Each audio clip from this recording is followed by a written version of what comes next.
Friends, family, and keepers of the faith, welcome to another Delboy blog. And as always, we're going to date stamp this. It's year 3, blog 38, or in legacy numbers, blog 142, and it's dated 10th of November 2024. And I usually start off, don't I, with just a little bit about what's going on. Weather-wise, miserable, isn't it? Dark at night, dark generally in the morning, depending on when you're getting up, damp, possibly raining.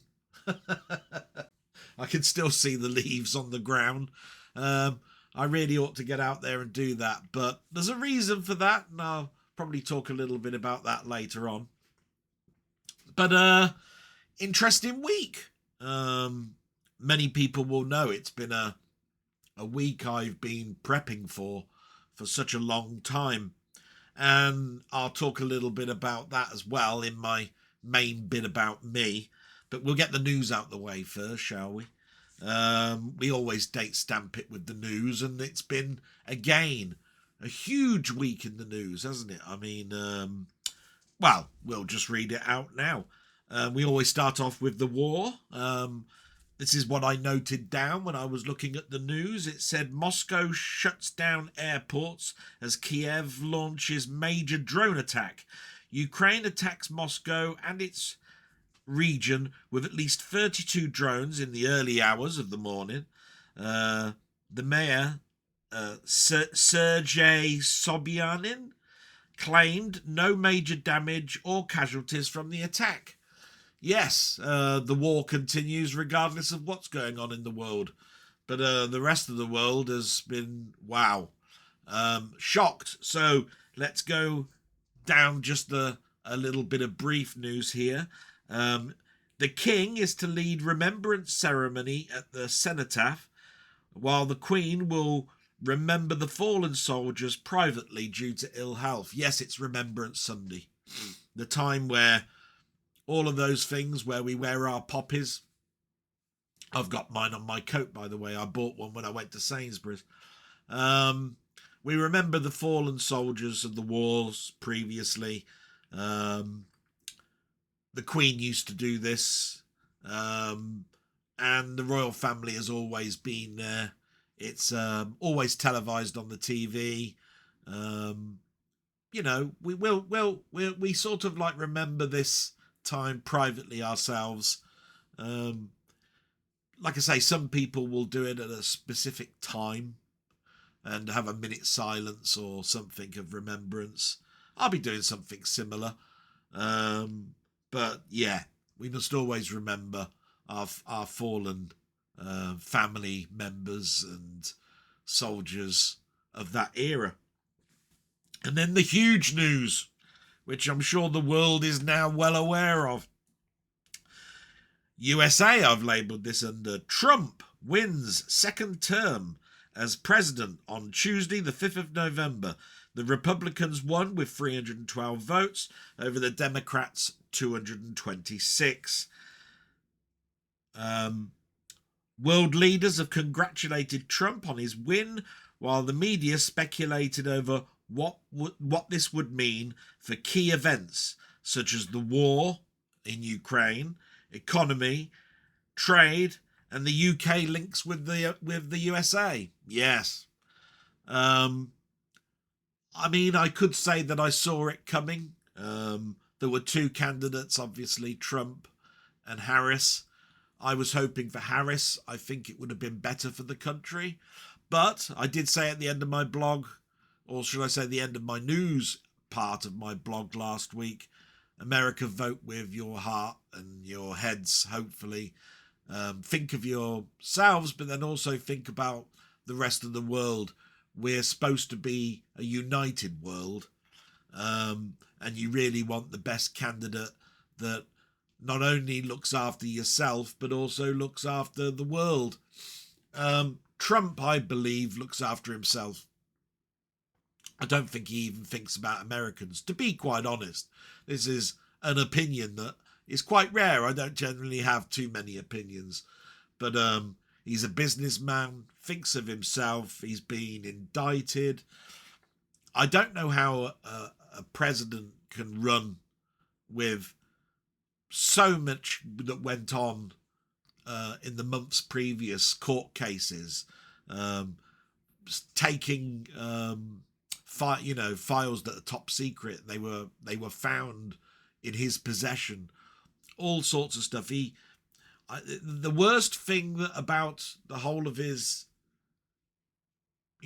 term was the incitedness of getting his supporters to storm Washington. I thought that was a most disgusting day. But hey, he's in. I worry a little bit about Ukraine. He's made some campaign statements that said he could end the war in 24 hours. What you have to think about this is, how can you end a war in 24 hours that the rest of us couldn't do in 3 to 4 years? But then when you look at his background, you realise that he's not a big supporter, but he's friendly with Putin in a big way. The trades with China, all of this sort of stuff, Korea. It seems very much like he might just storm in and say, right, you two countries, stop now. Russia's going to win. They're too large. They've got a much bigger army. I'm not going to supply any more arms. So, Russia, take over Ukraine now. That's the end. Any change to what I've just said, you'll be hearing from me with the army and everything else I can throw at you. I can see it. I hope that doesn't happen. I hope he surprises me, with his diplomatic powers on how he can end this in 24 hours.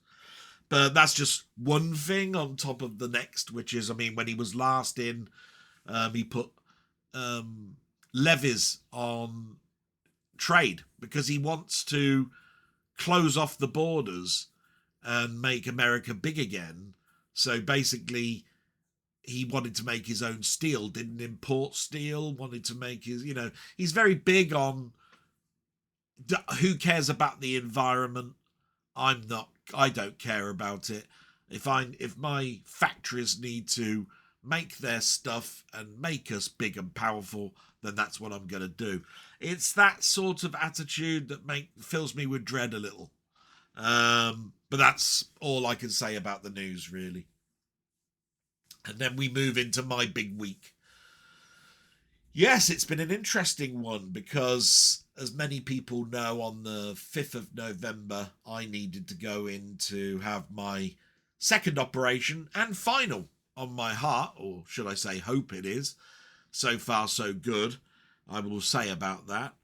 But let's start off with the week on Monday. Monday sort of starts off with really just prepping to get everything ready for Tuesday, where I'd be going to the hospital to have the operation.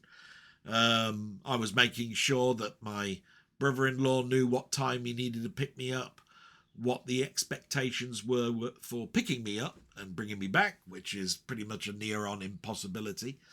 Making sure the car had enough petrol in it. It would be the last time I'd be able to drive in my car for a week. So I did that and clean the car inside and out as much as I could. And Tuesday just rolls along very, very quickly. I remember Monday night being a restless sleep, maximum of about 3 hours, I would have thought. Things on my mind. And I was outside the house before my brother-in-law was even there. I was outside at 6:10. I'd been up, and awake and just lying in my bed till about 4:30 and got up and then just made sure everything I needed in my bag. The procedure is, for this is that you need to put in an overnight bag just in case you need to stay overnight. There's no guarantee that you'll be going home. So, I had a change of pants and socks and a t-shirt and stuff. I also put in a charger for my phone. I put my phone in there. All my tablets. Yeah, needed to put all my tablets just in case I needed them. I followed the rules to the T, which was no eating from 11 o'clock at night on Monday. No drinking of water after 6 a.m. And they recommended that I have 2 glasses of water before that point. So I took my tablets at 5:45, drank my 2 glasses of water and packed those in the bag. The drive to the hospital was fine. We had nice chats. We saw the sunrise as we drove there. He wasn't going to stay. He was dropping me off. So I got dropped off at, what time was it? Got there about 20 past 7. The place doesn't open until 7:30. Walked in at 7:30. I was the second one in line because there was one there already. Must have been there at 7 a.m. I would have thought. And I handed over the filled in forms because they send them to you in the post, and walked into the place at 7:55, where I was shown my cubicle. It was number 8. Doesn't really matter. All the other beds were empty. That's just where they designated me.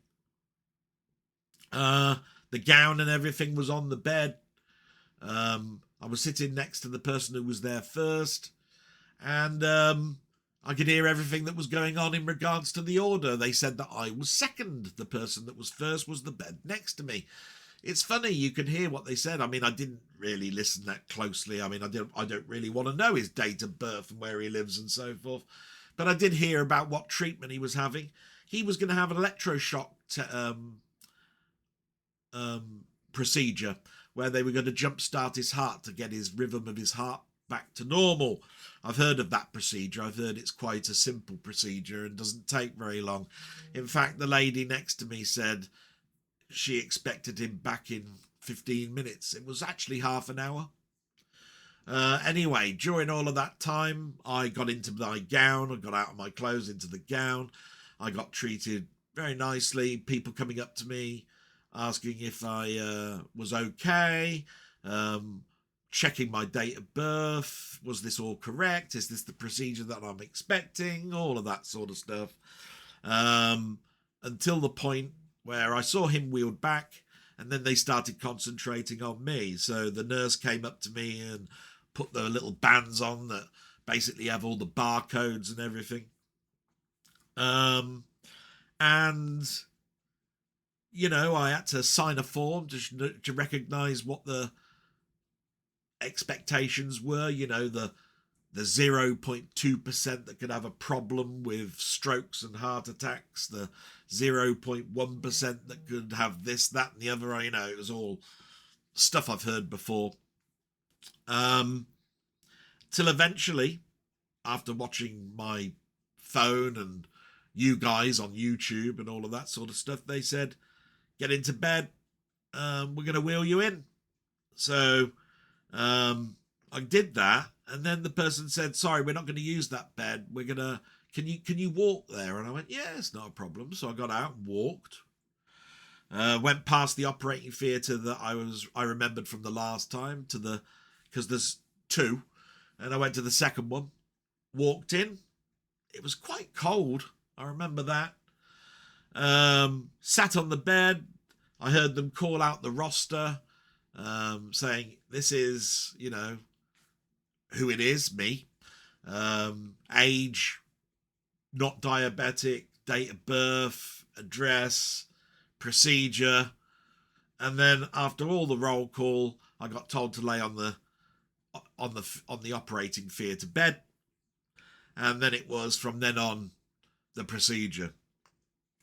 Lots and lots of people moving around, putting 2 sort of like armrests. You have to put your arms and have them in certain positions. The biggest problem, I think, was my right arm. I kept telling them, I said, you'll have trouble finding a vein. Everything that I've had done last time was with the left-hand side. Oh, we'll try. So they tried to put the needle in my, and I don't know if you can see the little dots there and there. Couldn't find a vein. I knew they wouldn't be able to. And then they had 2 people try and find a vein on the right-hand side, and that's the conclusion of that. You can see lots and lots of bruising. This, by the way, is not where the rods are being inserted for the stent. This is just the morphine and flush drip. So I said, you know how it is. Your teeth are itching, but you don't know whether there's going to be. They say you're going to feel a little pin scratch. My arse. I felt every needle going in. I felt like a bloody pin cushion. And then, of course, the surgeon came in and he said, I need to do the same for the left-hand side. It's going to be a bit awkward because I've got to stretch over your chest to get to this. There's the conclusion of that. It's sort of diminished down now. There's 2 holes where they put it in. This is the rod that would go all the way down. You can see the bruising is stretching down. It was going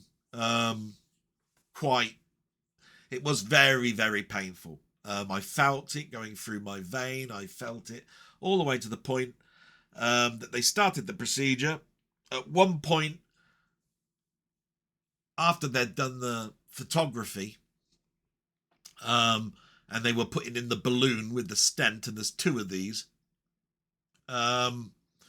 The first one, they managed to get done, but the vein collapsed. I think that's how he explained it. So he had to put another one. That's why there's 2 holes in my left. And because of that, they had to give me morphine, which is what this was all about on the right-hand side. Because I felt a pressing, like I was going to have a heart attack. I thought, oh, this is the end.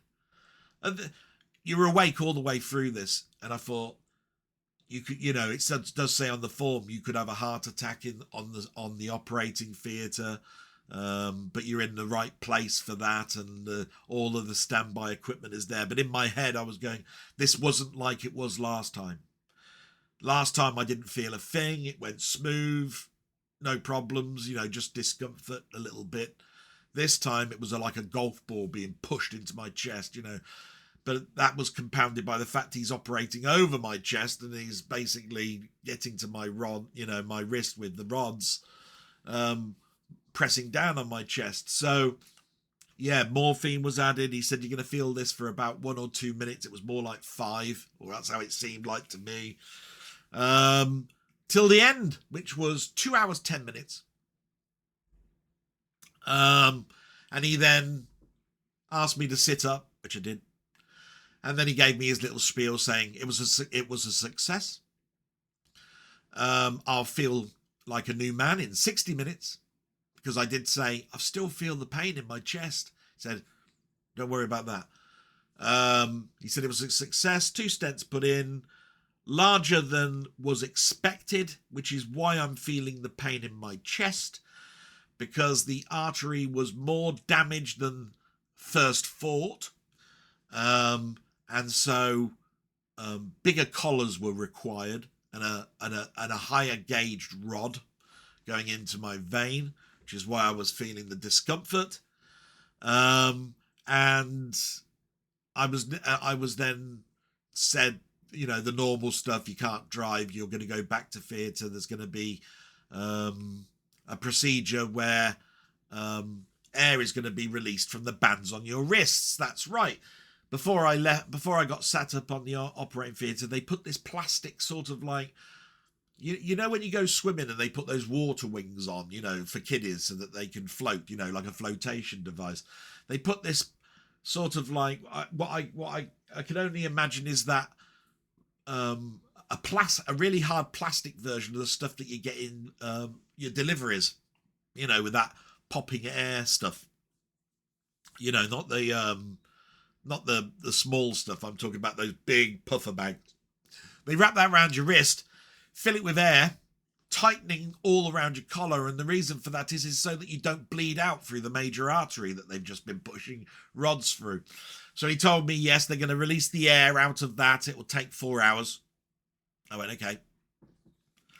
And I was wheeled back this time into my cubicle. The bed had been removed already, so... And I was told to rest. They asked me straight away, do you want something to eat? Because you're going to be here for 4 or so hours. Yes, I said, I'll have what they offered me, which was a cup of coffee or tea, a fruit juice, a sandwich, one of 2 types, and a pudding, and a piece of fruit. So I had a banana, I had a cheese, plain sandwich, brown bread. Had a banana, cup of coffee and a fruit juice. I had an orange juice. And a strawberry yogurt, which I didn't eat. I don't really go for yogurt much. And I want a biscuit to go with the coffee. That was nice.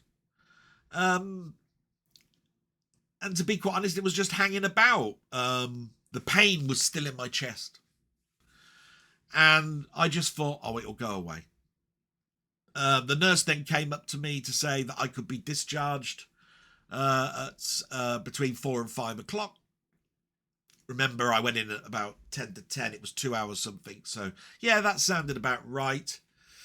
And, she said I could put my clothes back on after she'd removed what they call a catheter or whatever they call it is, the devices that were stuck in my arm still.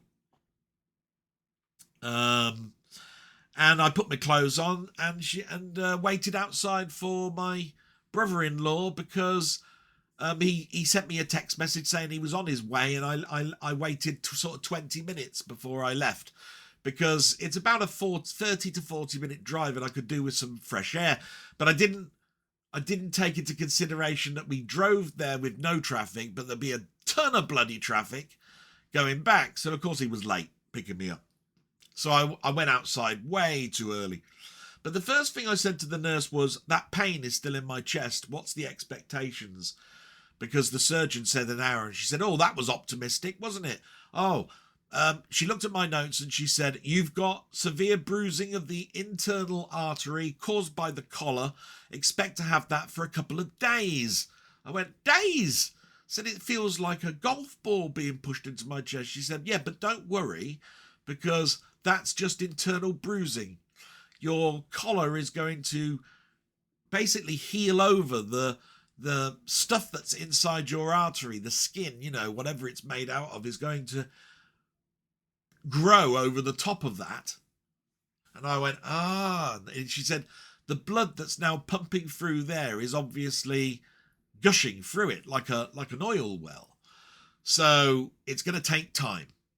And she said, optimistically, a couple of days.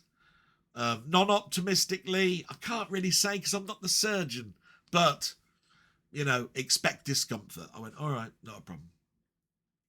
So then there was the drive home, and then I got the bombshell that my brother-in-law couldn't stay with me overnight, which means that I was a bit worried about going to sleep because you're supposed to have somebody observe you for 24 hours because you're in the zone where you could have a heart attack or a stroke. And you're supposed to be sort of like watched upon, like somebody come into your room every hour or something, make sure you're all okay. Somebody who could dial 911. My mother wouldn't know all of this. So I purposely sort of like stayed semi-awake. So I did get some sleep. I set my alarm every hour and a half. And basically I therefore got about 3 or 4 hours sleep, which was fine. Took my tablets in the morning. This is Wednesday now. Pain still in my chest. And I thought to myself, I won't do anything until Thursday. The expectation is that this pain should be here. I was a bit tired, but Wednesday night came along and it was my time with Ian Hill, the Ramblings, and my little chat. So I mentioned to him just before the chat, can we cut this short? I am tired. I don't want to go till 1 o'clock in the morning. I'm not going to be able to do that. And he said, fine, it's not a problem. And we had a great chat. Loads and loads of comments coming in, well wishers, talking about just about everything. They call it now the Del Boy Rant Channel. Because all I do is complain. And that's quite true. We talked about everything. We had a lovely chat, I remember at the end. We were talking about Funko Pop. Right? You know, those little models and stuff, you know, that you buy that there are millions of. They're all individually numbered, you know, like this is Luke Skywalker number 27 with his battle station gear on, and this is Luke Skywalker number 26 with Obi-Wan Kenobi's cloak on and all of that sort of stuff. And we were laughing and saying, because nobody opens these damn things, it's the same mold. You're just buying the same thing over and over again. The only thing they change is the box. My God, I wish I could think of of something like that that'll make me a billionaire. where the thing is so collectible, you don't open it up, and you've got no end of people going, I'm going to buy every one of these. I'd be so glad if I could do that. I'd be on an island now. I'd have been drinking me at my hand with the umbrella and the fruits hanging out of it and a straw, and my mum would be next to me and she'd be having a bloody cup of tea because that's what my mum likes. And then the sun would be beating down. There'd be waiters and waitresses all coming around me, and I'd have, and all this would be going on while they're redoing my new house I've just bought, which is going to have my movie room, my games room, and everything else that I can think of with all the most modern equipment in it. Yeah, in my head, all that was going on. But yeah, it was the rant channel is what we call it now. And they were all saying it wouldn't be the same now if Dowboy wasn't having a rant about something. And I agreed. We had some great laughs. And Thursday came along. So, like I said, things going okay at the moment. No problems, no heart attack, no stroke, pain still in my chest. So I decided I'd phone the doctor's surgery and say, well, next week I'd like to have a review. I need to talk to a doctor as soon as possible because of the pain in my chest. I'd like to talk about tablets, whether I'm going to be taken off of any of them. I'd like to talk about exercise, when I could start walking, because the one thing that's going through your head is you're going to be a new man. You're going to be feeling so much chipper and brighter. And I want to go on my walks again. And I'm not going to do that while I've got a pain in my chest. So I said, no, I want to... it wasn't a phone call. This is all done through the out of hours request form, And of course it came back saying, here's a link to book an appointment.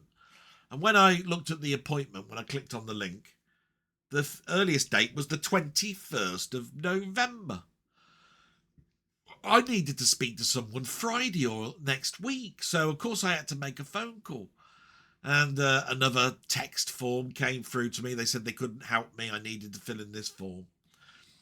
And I filled in the form. And then I got a phone call back after 5 of these phone calls that said, do you want an emergency doctor to call you? And I said, yes. And that was basically it. That was the thing that I'd been complaining about all the way through. This took me till midday Thursday. So all of this midday Thursday. The doctor phoned me up and he relieved me of certain things. He basically said he's the pain in my chest is based on the bruising. He's got that in the notes. He saw my blood pressure readings, which I'd only given 2 of. That was Wednesday and Thursday morning. And said,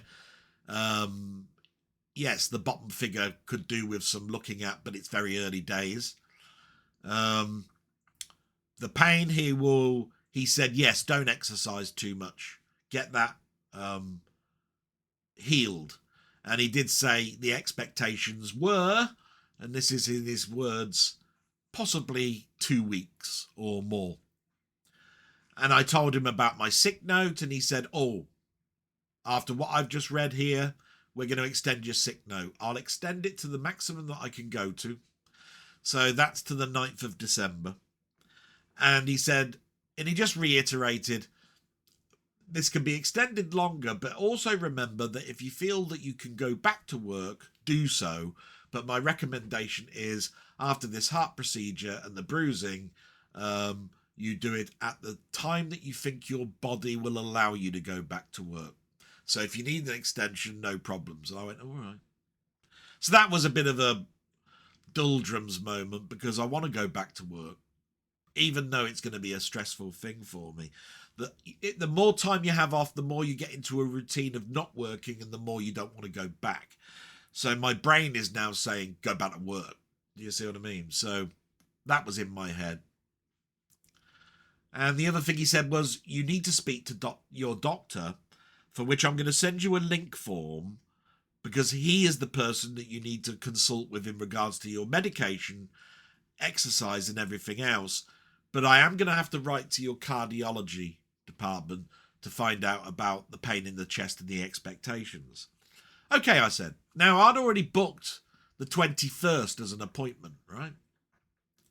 So I thought to myself, he can send the link if he wants, but I've already got a booking, for the 21st, so that's fine. I got another call that afternoon in regards to the hospital because I'm doing physiotherapy 2 weeks after the operation. I told her about all of these things and she said, do you want to delay this? And I said, no. And she said, okay, we'll see you at the day that we're expecting, which is the Monday 2 weeks after the operation. So that will be next week, next Monday. And I said I was looking forward to that. And she gave me the telephone number to call if there's any problems with that. What happened really after that?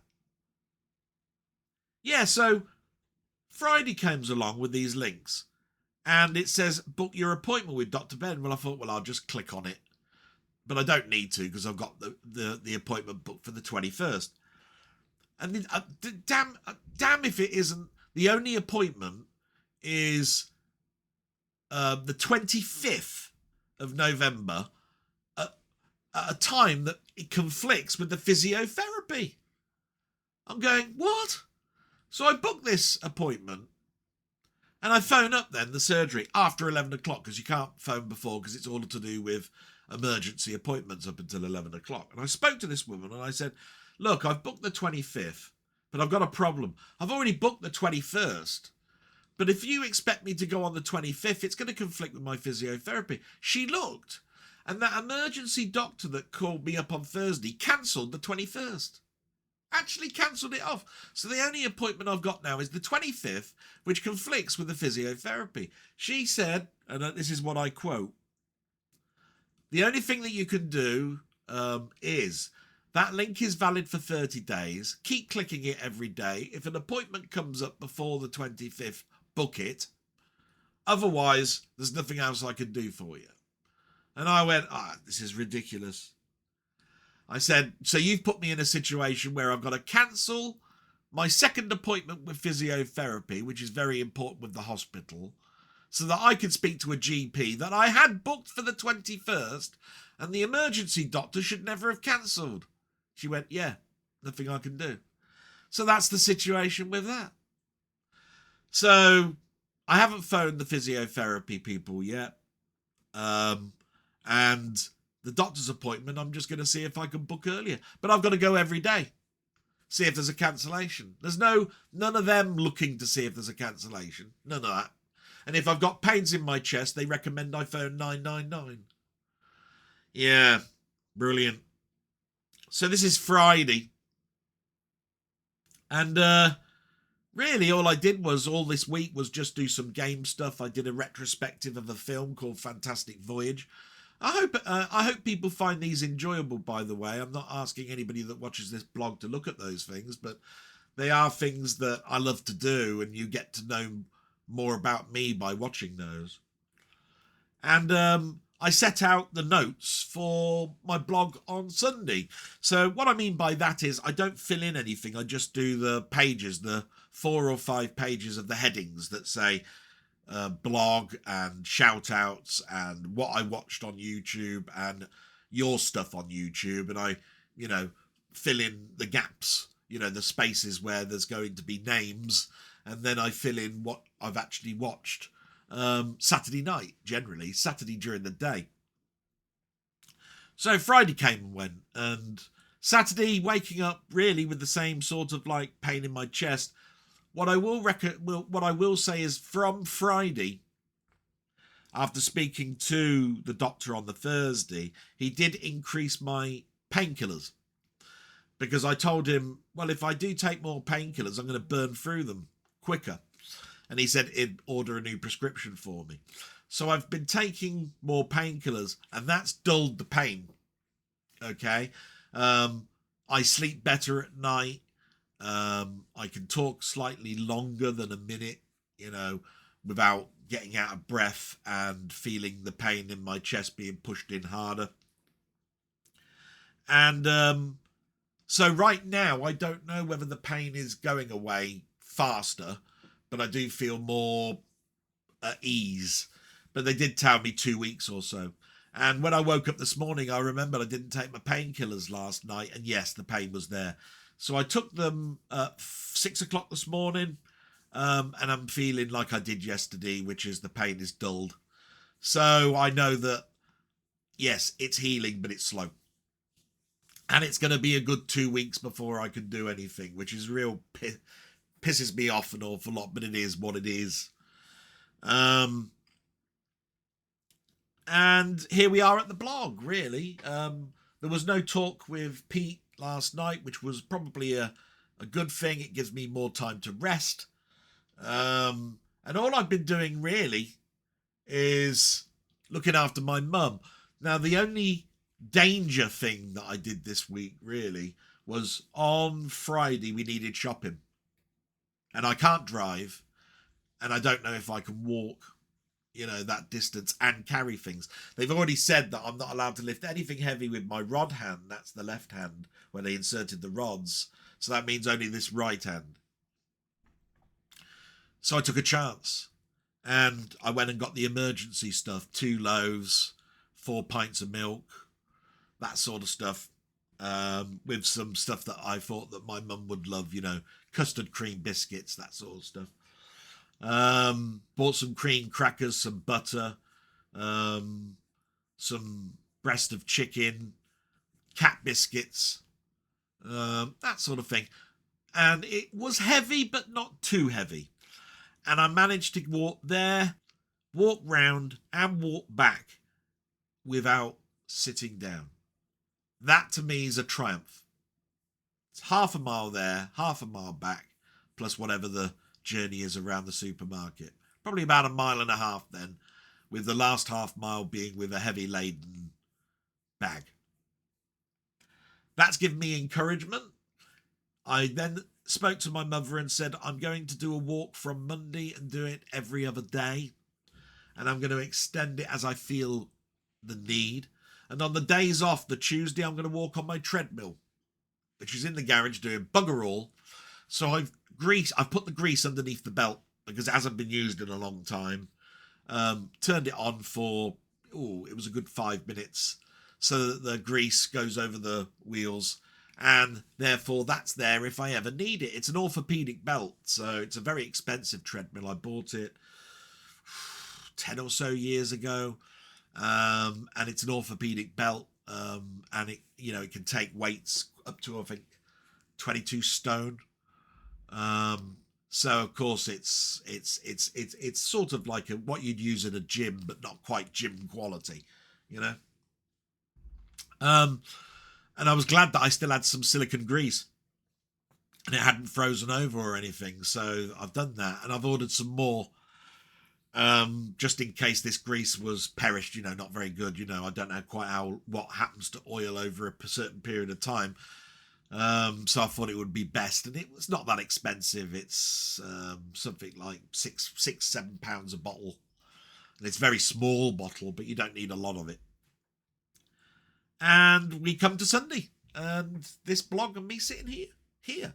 So that is the week. And yes, it's gone on a little bit, but thank you to all the supporters that basically have sent me well wishes. I've had phone calls, I've had text messages. I tried to get in touch with as many people as possible to say I was out and that I was comfortable at best. It's very difficult to do that. But I did it on Facebook and on Messenger and on Discord. And Discord is a lovely place. Like I say, if I haven't mentioned it already, but if you can, there is a description to this blog, and I always put Mamemeister's Discord, which is an absolute fantastic place, and I always put my own, which is new, and we're having a great time at the moment chatting about physical media and so forth in there at the moment because of the amount of delivery of stuff that's come. So yeah, it's been great from that point of view. So we're going to move on. I am going to take a break in a moment just because I'm doing this a little bit earlier and I want to make my mum a cup of tea. But I just want to say a big thank you to everybody that wishes me some support. And I'm going to read out now some shout outs. And obviously the shout outs are going to be people that have commented in last week's blog. And as much as I could, I've gone into the stuff that I've done for the video capture I did of Fantastic Voyage and the games that I've been doing, which is round 6. Yeah, it's round 6. Bloody hell. So there's people that comment there and don't comment on the blog, which is fine. So big thank you to these people. These are the shout outs. Robert's Retro Gaming, Gans Teeth, Ian Hill The Ramblings, Jamie Powell, Wee Bob Art, Lord Evil, Martroid, Steve's Gaming, LFC Gamer and Vlogs, Colin Jones aka Ponder, Carl Todd, Muckman-Movies, David Retro Games Play Badly, and a can of baked beans. Now, you might recognise some of those names there. A lot of those have got their own channel. Now, a lot of those will therefore be in my description where you can click on the link. A couple of people that I know that might not be there that have channels. Jamie Powell is one. I will mention some of these a little bit later on. Muckman-Movies has got a channel. David Retro Games Play Badly has definitely got a channel. Oh, I could read out some stuff here. But these people have got YouTube channels and I'd like their channels to grow as much as I'd love mine to grow. So if any of these comments that you're going to hear sound like interesting things to say to me, just remember they might have a channel and it'd be really good if you could visit them. So as I said, I'm just going to pause this recording and make my mum a cup of tea, make sure she's okay. And then I'm going to come back and we're going to read out the comments because that's a very favourite place for me. And I think it's quite a favourite place for you guys listening to me read it all out and answer the questions. So I won't be a moment, back in a second. And we're back, and my mum's okay. She's got a cup of tea and a biscuit, some custard creams.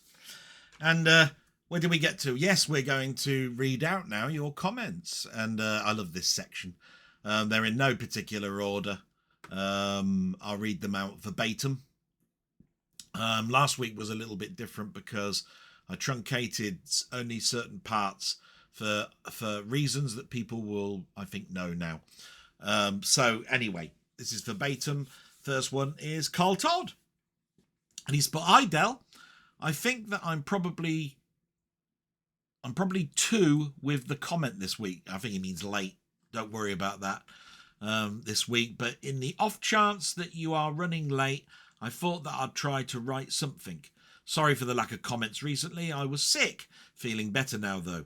I hope you are recovering from the operation and that you will soon have new leases of life.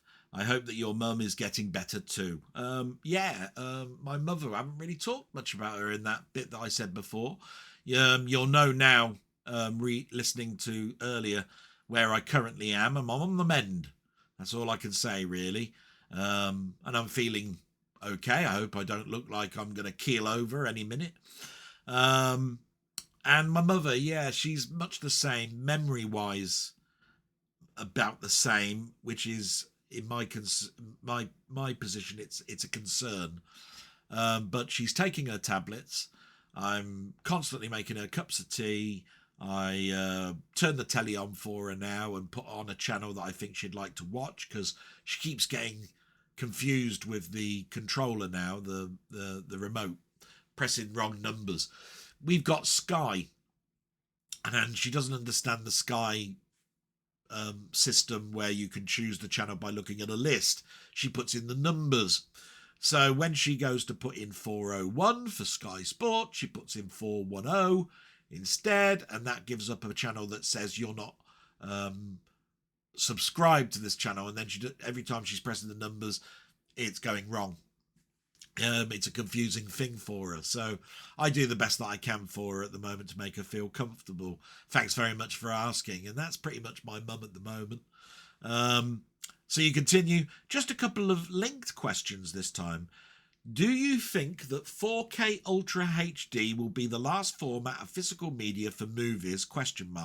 Since 8K video is not taking off as a widespread format and 3D appears to be dead. What do you think the next innovation will be for watching movies, TV in the home? Wow. Now that is a loaded question. Bloody good one. My God.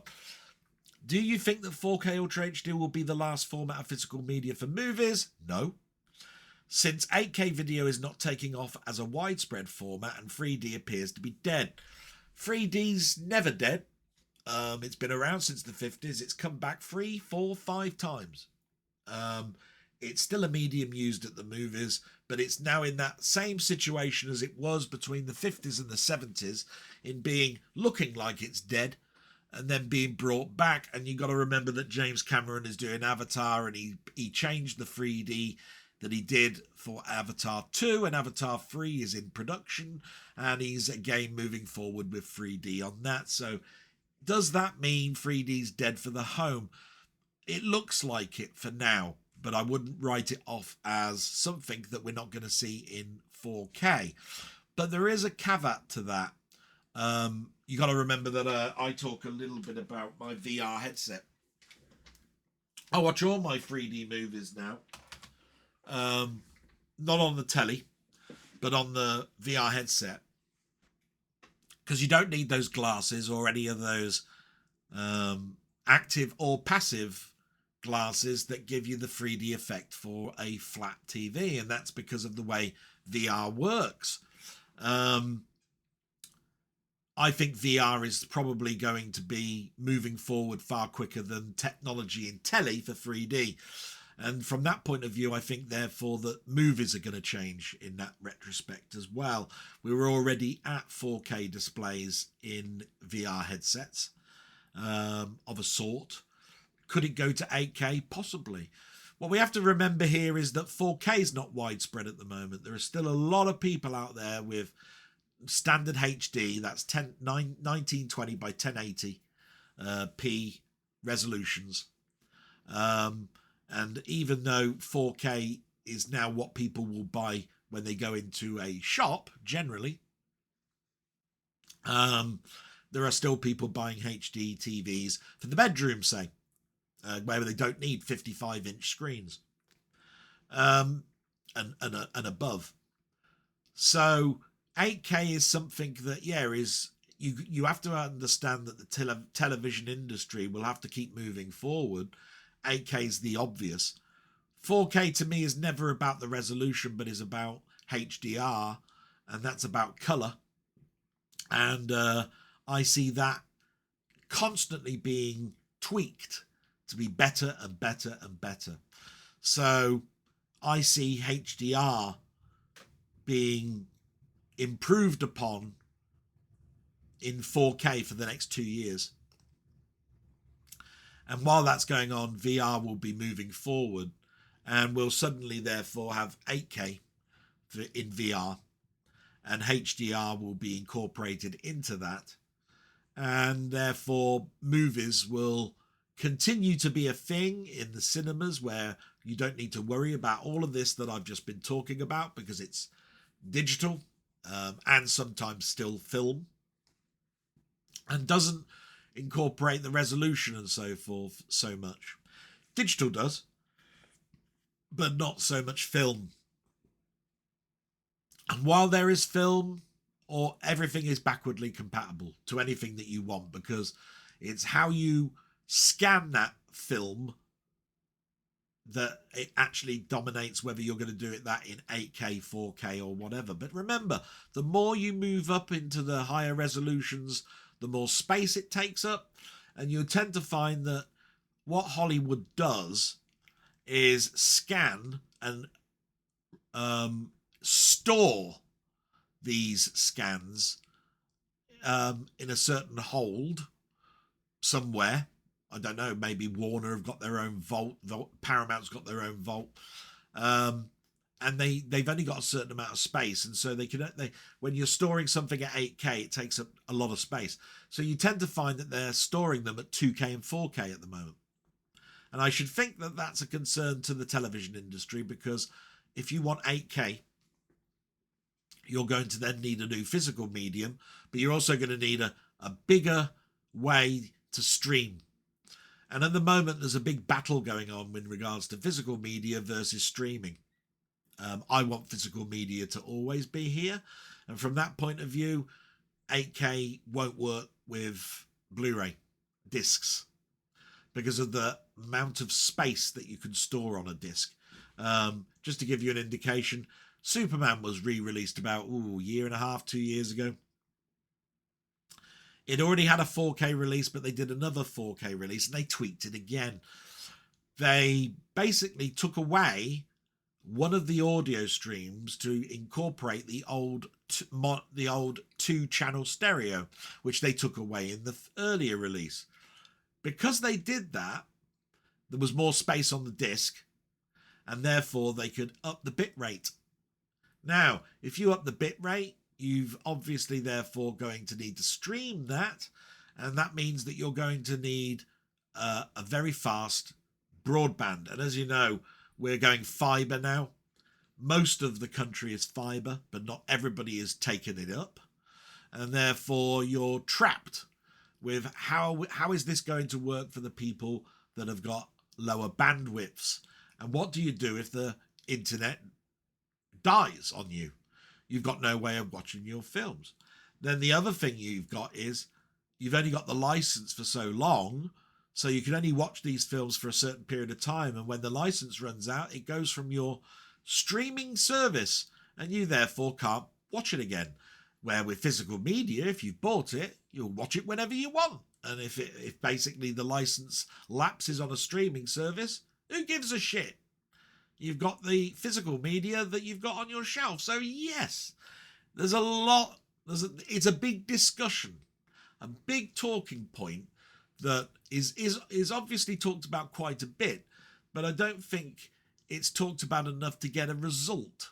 Nobody is actually giving any indications about what they're going to do in the next 2 years. I'm sure it's a constant thorn in the side of Paramount, Warner, and everybody else on how they're going to do this, and then the streaming services always just trying to improve broadband anyway.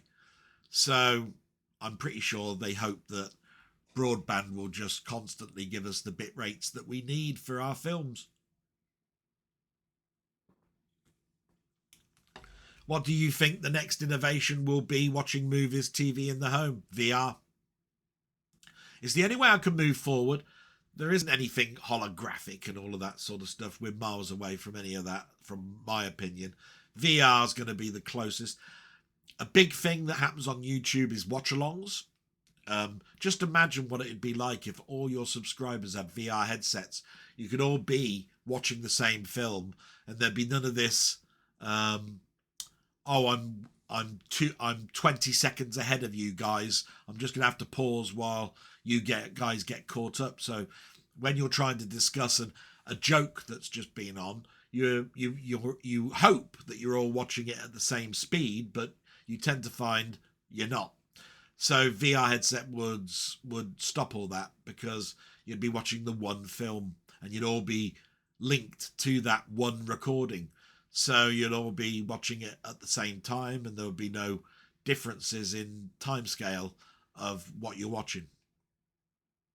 So yeah, VR, I think that's the way at the moment, or should I say it's the obvious way that we'll move forward. Thank you so much, Carl. That's an absolute brilliant question. Thank you. And I've just noticed who the next person is that's commented. I think I definitely need a drink. It's my old mate Denny, and it's Words and War and Peace again. Bloody hell. I do that with my joke. Salute, by the way, to Carl Todd. And so Denny, what has he got to say? He's got, hiya, mate. I sincerely hope a few days after your operation that things are starting to settle down for you and you're feeling stronger. I also hope renewed vigour has also returned to your mother this week, as I know she's been poorly for quite a while.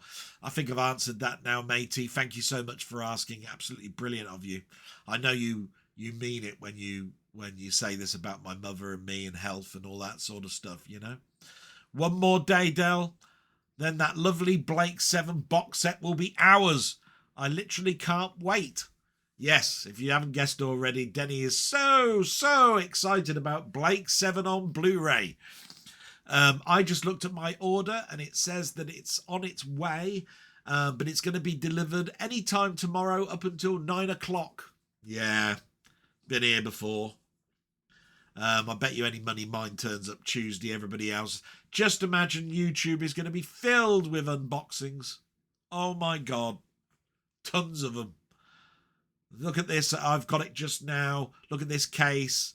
Let me take the cellophane off. Oh, look, the smell of plastic. It's gorgeous. Oh, you get a booklet. Oh, look at how many discs you got. And oh, look, the picture on these discs. Look at this. Look. That's the unboxing. I'm now going to go away and watch it. And then by the end of the week, or even midweek or and further, let's talk about what we've just bought, what we've just watched. And Blake 7 is very beloved to a lot of people, and they're going to watch it instantly, and they're going to want to talk about the picture, the sound, what the new special effects look like, and less about what the story was about, etc, etc. But yeah, it's going to be a happy or a sad time for a lot of people who might not be interested in Blake 7 whatsoever, and therefore they're going to go, what am I going to bloody watch on YouTube now? It's filled with all this garbage. Where that'll be their point of view. My point of view will be, yes, bring it on. I can't wait. I want to start watching all of that stuff. So, yeah. Anyway, moving on. I'm beyond happy at the moment as my other half, Marilyn, has found a job. Oh, which she's happy with and suits her perfectly. Plus to the fact she gets to have the weekends off and allow her to carry on with her church duties. Oh, I'm so made up, matey. You never phoned me up and told me that, you bastard. I mean, I want to know about good news, not even a text message, you little shit. But so happy. You continue, not a churchgoer myself, but she's a Christian in every sense of the word, helping others before herself. Ironically, we go on about community. She's big with that and is in the planning stages of putting together this year's Christmas meal for the disadvantaged. Could do with a few more in the retro community like that instead of trying to make a quick buck out of people all the time. Yeah, we've talked about that. I try to be a big community person. I hope that shows. It's a double-edged sword. Just remember, the last couple of months have been a bit difficult for me. You know, the more you mention people and then you don't, and it starts to cause people to go, why have you stopped doing that? And then you start getting all sorts of problems. But I'm a big one on community. I want people's channels to grow. I hope other people want my channel to grow. So I hope sometimes I get a mention. I will always mention them, etc, etc. But it's a double-edged sword, and I've realised this. Interesting questions on outfits. Sexiest has to go to Leela from Doctor Who in her cave woman outfit. Also, let's not forget the girls from UFO in the silver mini skirts. Well, yeah, but there's so many. Yeah, Leela in a leather skin stuff, but what about Raquel Welch in a million years BC? I mean, you could turn around and go, whoa, yeah, that beats Leela's costume. And then you've got the UFO in her silver miniskirts. Well, what about those ones that are in the submarines with that fish net and seeing their bras through it and all of this sort of stuff? You know what I mean? Yeah, there's a lot of sexier stuff out there for us boys. And I feel sorry a little bit for the women that want to see the men. Yeah, okay. I mean, you see a chest by taking a shirt off now and again, and you see certain people with hair on their chest and not hair on their chest and oiled up and all of this sort of stuff. But, you know, I think we get the pleasure as men more than women. I will say that from an opinion point of view of me, but, you know. You continue. Survivors came up in topic again from your last blog. I'm praying and hoping that will get the restoration treatment as well. And oh yeah, that'd be on my list of definite and order. I always love this. I always love Survivors. I don't think it gets talked about too much. I think there was a spate where it did, and just like you know, an awful lot of ecology type science fiction from the 70s. You don't get so much talk about it now, which it should do, being as people are talking about, you know, the world and global warming and stuff. Great to hear you mention Laurel and Hardy again in Way Out West, not my favourite. And most mention it because of the song, The Blue Ridge Mountains of Virginia.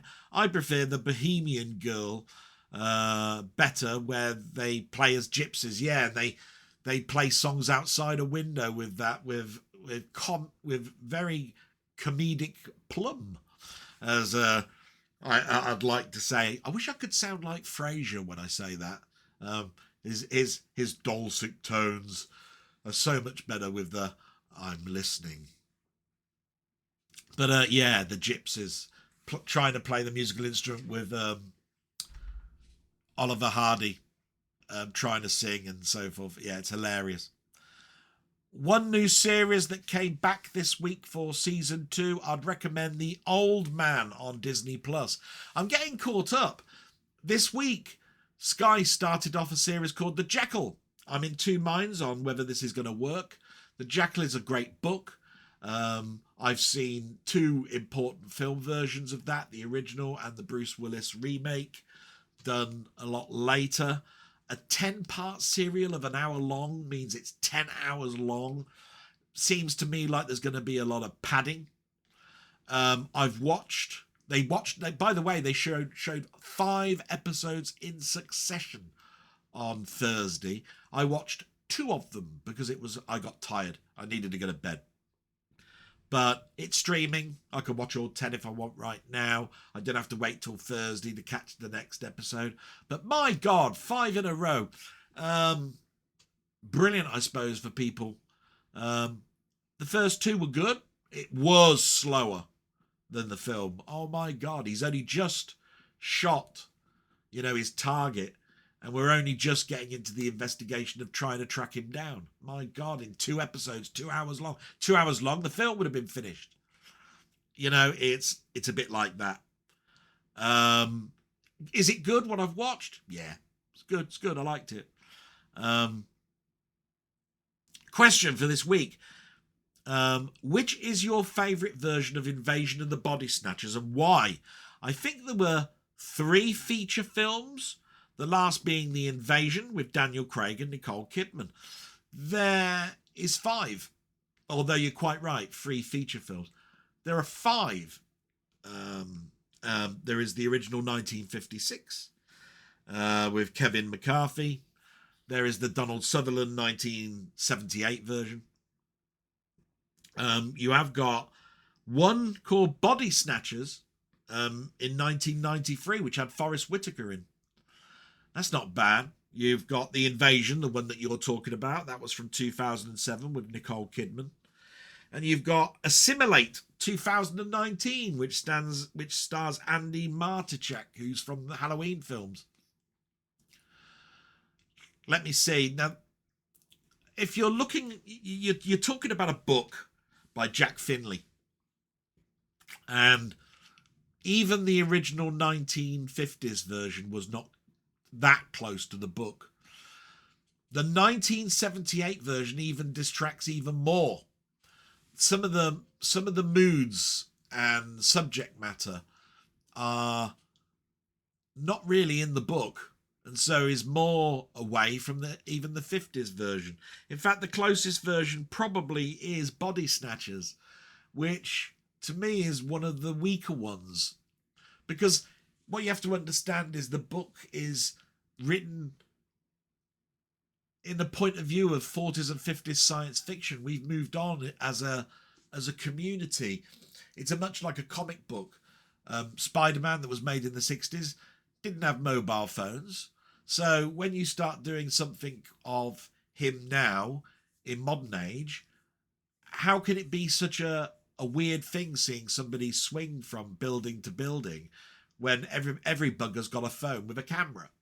You could say all you have to do is point up into the sky and bloody take photographs, and there he is swinging around.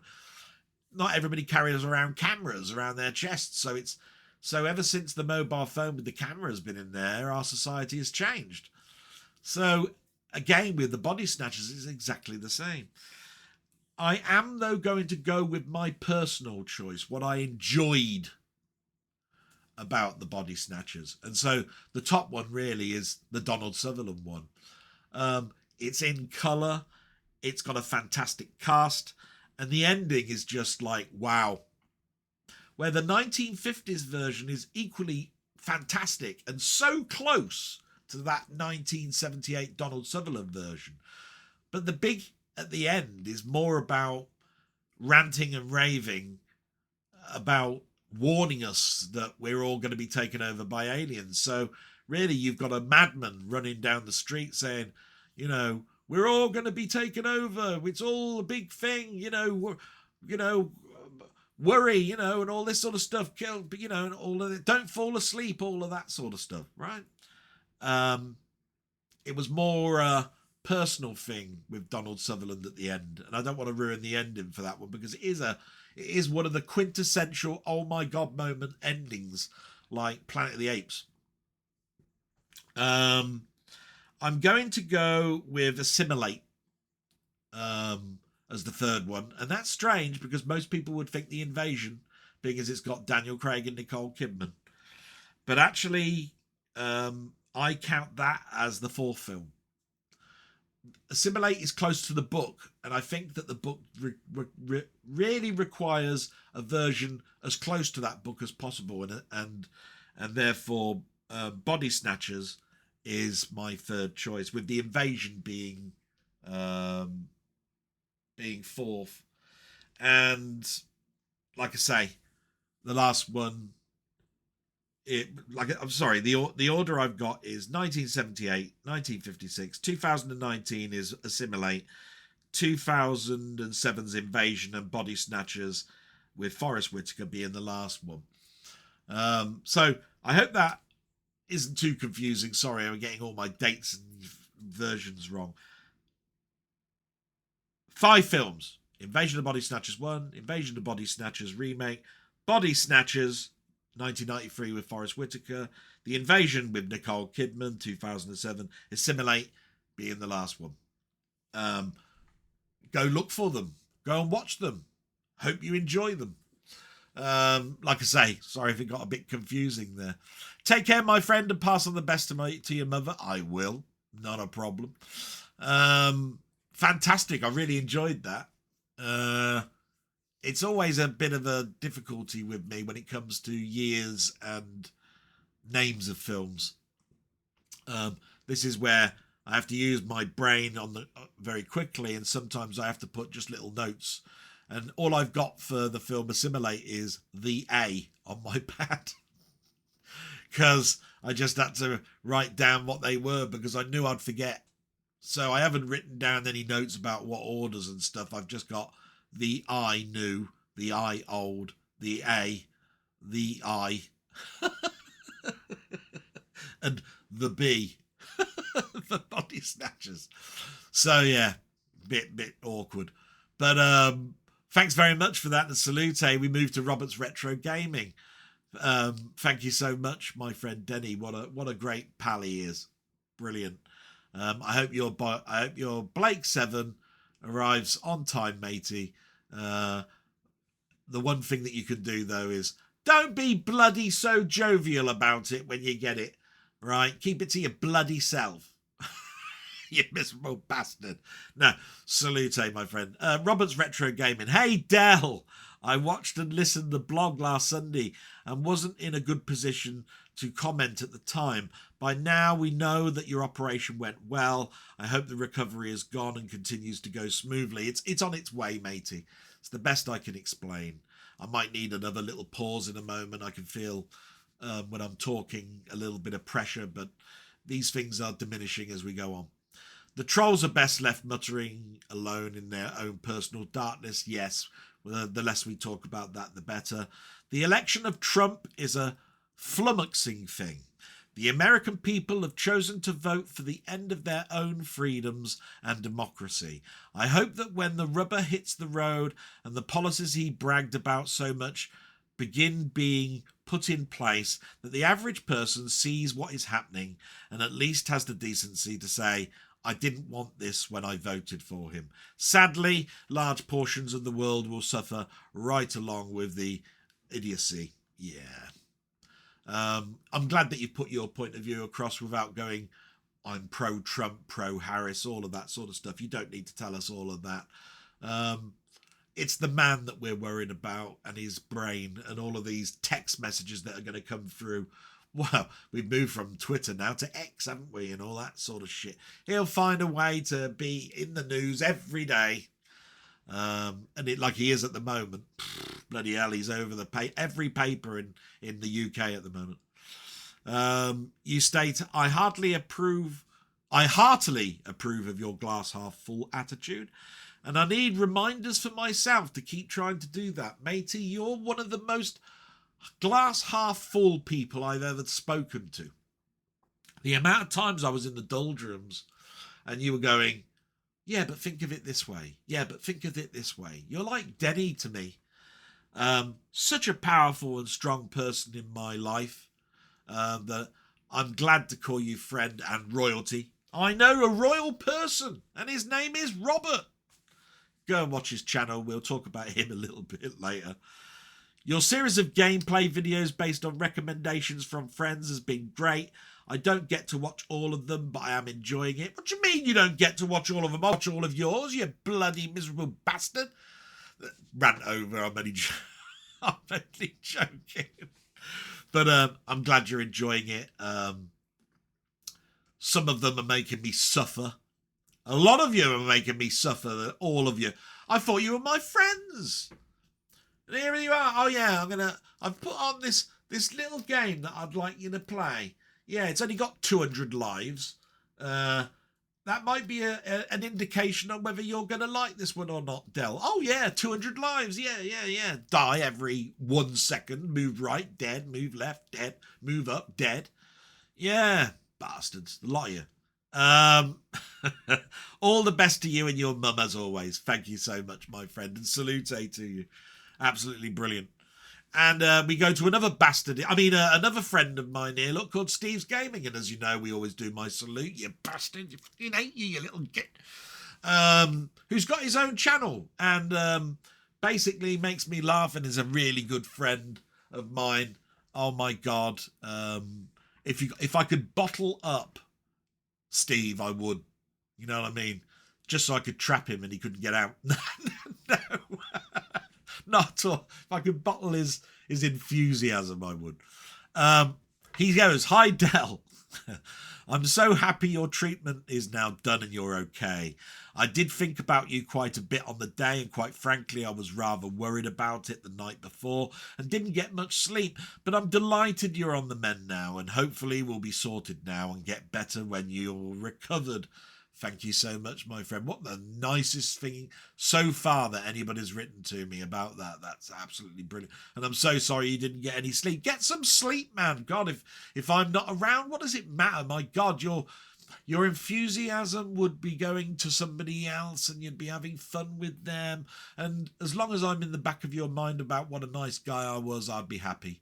I'd be looking down and going, die, you bastard, in that game. Die, die. I want to see more deaths in those games, you miserable git. And I'm doing this from heaven. Oh, I don't know. I might be doing it from under you and going, ha, ha, ha, I'm evil. Like that. I don't know. I'm really enjoying your gaming series where we pick games for you. Each one is really enjoyable, so thank you for doing that. Now, a couple of questions. My pleasure, by the way, and it was your encouragement that made me do that, so it's your fault. And I think we're up to episode 40 or 41. My God, done quite a few, haven't I? Question 1. Do you think you'll buy a PS5 Pro or even a PS6? I'll be honest, and I feel that the newest generation of consoles, both PS5 and Xbox Series X, have been a huge disappointment. The lack of great games isn't helping. It's actually that whole point that is the disappointing thing to me. The lack of great games. What's the point in having a console that's the most powerful thing in the world if the games are not as good as playing Pac-Man back in the 80s? Yeah, gaming industry's got to suddenly wake up. Am I going to buy, I'll go to the beginning, am I going to buy a PS5 Pro? Not even thinking about it, not even considering it. What's the point? I don't think they've made a game that stretches the PS5. Absolute waste of time. Should have been launched 2 years from now. Even the VR headset that they brought out virtually around about the same time as the PS5 is not as powerful enough for it to take any of the power of the PS5 at all, really, as far as I'm concerned. I know there will be people that will be shouting now saying, oh, but it can do this and can do that. The PS5 is supposed to be a quantum leap. It's not. Would I consider buying a PS6, or would I be buying one with the disappointment of the PS5? I'm ultra cautious now. And as I get older, I get less excited. I can imagine the people younger than me, by a good 10 years, say, in their 40s possibly, could even be getting excited about a PS6. But the only thing that I think is being offered possibly for PS6 is not any graphical or sound leaps. It's AI, and I'm not really interested in AI and how that's going to improve gaming and game consoles. Maybe I will do when it actually does come out. The strategy for Sony is always a 7-year one.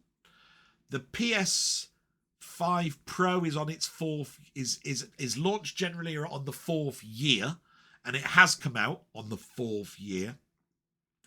And from that point of view, 2 years from now, or 2.5, we're on a PS6. And yeah, I'm not seeing any advancements over gaming on the PS5. So you're quite right. I'm not really enthusiastic about it, but I've always looked at it like this, Steve. I'll tell you about that when it's launched, because I'm probably never going to pre-order it, but I'll probably be at that point where I go, oh, I'll go on and I'll buy it. I've got some money. And then I'll have it. It's going to be a bit like that. It's not going to be I'm pre-ordering it a year in advance, because I don't want to be in the situation like I was with the PS5, where I had to wait 6 months to have it because there was a component shortage and all of this sort of shit. And then scalpers were getting £1,000 for the console when actually it was only 500 and something quid. Not going to get... In 3 years from now, I'll be close to 60. And from that point of view, I'm not going to be that excited about it. I'm just not. I'm quite happy in the bubble of retrospective gameplay, playing on classic games, That's me. And I think that's my age showing a little bit. Question 2.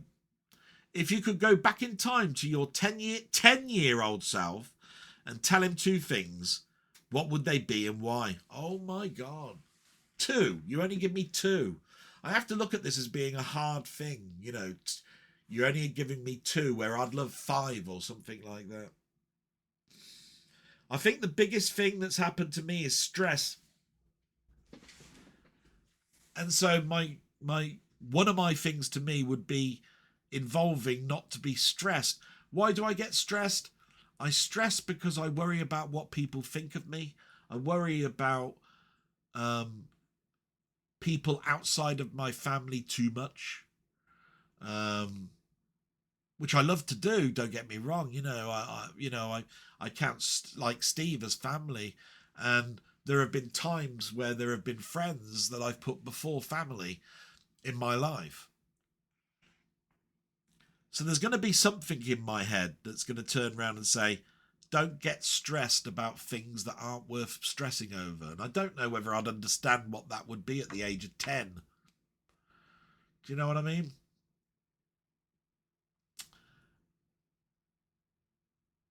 And the second one is going to be about optimism and being daring. I've walked along a tightrope of feathers, not leaping and taking a dare very often. And I've worried about what I've said or worried about upsetting other people. And I've not taken too many leaps of faith. And it's meant that I've sort of rested on my laurels, and especially in regards to probably my job, where I've stayed with one company for 10, 15 years of my working life, where other people jump from job to job every couple of years, and therefore are going to reap the benefits of that when they reach retirement, because they've steeple chased themselves up the ladder and got more money every month, where I've rested on my laurels and stayed along the safe point, but the safe point has meant less money and that sort of stuff. It's those sort of things. So yeah, the second one would be more about taking leaps of faith and not worrying too much about others so much. And that'll probably be added to the don't wear your heart on your sleeve too much. Showing your vulnerabilities. Yeah. So there are two things there, and I'd incorporate that cleverly into two sentences that incorporates all of that. That's the two things. So thank you. What a great question, though. Bloody hell. Thank you so much, my friend, and salute to you, you bastard. Fucking hate you, really, you little shit. No, fantastic friend, and what can I say? Absolutely brilliant. The next one in the list is Wee Bob Art, my friend Wee Bob Art, and I think he's done a couple actually, because I'm pretty sure I saw one further down. Yeah, there is. He's put, I know you will be giving us an update on health in this blog when you are reading this, so I will leave a question. Watched a movie called The Outrun this week, which is a story of a girl, Cerise Ronan, is fighting addiction. It is a movie set between London and the Orkney Isles, showing the contrast between two environments. The movie provides great natural beauty of the world. So what movie or games come to mind that has outstanding environments which you find engaging in one way or another? Oh, what a question. And no, I haven't seen that film, and I'm going to write that down before the end. And anybody that knows me knows I love, as a film, Ridley Scott, and he's very much a visual director, and he does panning shots of natural beauty or of stark, cold, bitter and factory environments, like inside spaceships and things. He did a film called Thelma and Louise, and I remember the wide expanse shots that he did of the Arizona desert. And I've been to the Arizona desert, and it's one of my places to go when I'm on holiday is Arizona, the Grand Canyon, all of that. So all of those sorts of things are high on my list of wanting to see. And I love going on walks around the Cotswolds and going on hills and looking at the beauty that is my countryside. I love that. Um, I think there are lots and lots of films that show natural countryside beauty. I was watching last night the remake of Swallows and Amazons, which is a kiddies film, but they were on a boat, and it was filmed, I think, in New Zealand rather than in our country, and they were going along the river, and there's an island in the middle of this river, and it's gorgeous looking. And I've been on islands, I've been to the Dominican Republic and all of that sort of stuff, Caribbean islands. And there is so much natural beauty. An environment that I think is shown really well. Mount Rushmore, North by Northwest, sorry. Hitchcock film with Cary Grant. That Mount Rushmore, I'd love to see Mount Rushmore. It's one of the places I want to go. It's one of those things that I've never done, even though I've been to the States 20, 30 times. So miss that. I love space films. So I like things like the environments that you see in Blade Runner. I like seeing, just like I say, natural beauty. I love rainforest pictures. All of that sort of stuff. So Medicine Man's got some stunning pictures of Sean Connery up in the top of the trees in the rainforests, and the devastation that was caused by the people chopping down all the trees. That's a great, lovely film. Like I say, Route 66 has got some lovely beauty of just looking about a singular road with just desert either side of it, which it looks like a carpet going in front of you. And when the sun beats down at certain times, that sheet of tarmac turns to glass. It's like a mirror. You can almost see clouds in the sky off of the tarmac, and yet tarmac is black and soft and dull. But when you've got the sun reflecting at a certain angle, it looks like glass. Brilliant. Yeah, I love all those gas clouds that you see in space. This, where they do a panning shot and you see all the stars and, nebulas and all that sort of stuff. The beginning of Voyager is gorgeous, right? The title sequences where the Voyager craft is going through a gaseous cloud and it ripples past it like a surfboard on water. Love all that. Castaway. How can we forget the film Castaway with the island? Such a dangerous place, but such a place of beauty. And then the shots that you saw as he tried to leave with all of the reefs and the rocks that he hurt himself on that he couldn't get past in that film. The vista shots that you saw there, brilliant. Game-wise, that's a bit harder. I mean, obviously you've got Elite for the space effects. And I think you could possibly look at, what else? Rescue on Fractalus is an 8-bit game where you're going down to the planet and all of the rocks and so forth. The cragginess of the moon looks gorgeous. Hope that's enough. I'd probably be here forever reminiscing about what else could I mention. So many things. I remember, what was that one? It was Captain something or other. On the Amiga and the Atari ST, you went down a vector display, and then when you press space, it filled it in with like voxel or bitmap graphics to make it look like a mountain thing like Everest. Captain, somebody's going to bound short to comment now because I can't think of what it is, but hopefully I'll remember before the end. But you did do a second one down here, wee Bob. I'm just going to read that back. And it's got So your first comment was only 45 minutes in of your blog, but I need to head to bed. Just in case I don't get a chance to watch the rest of this before you're up, I'm wishing you all the best. I will leave my comment there and comment again later in the week.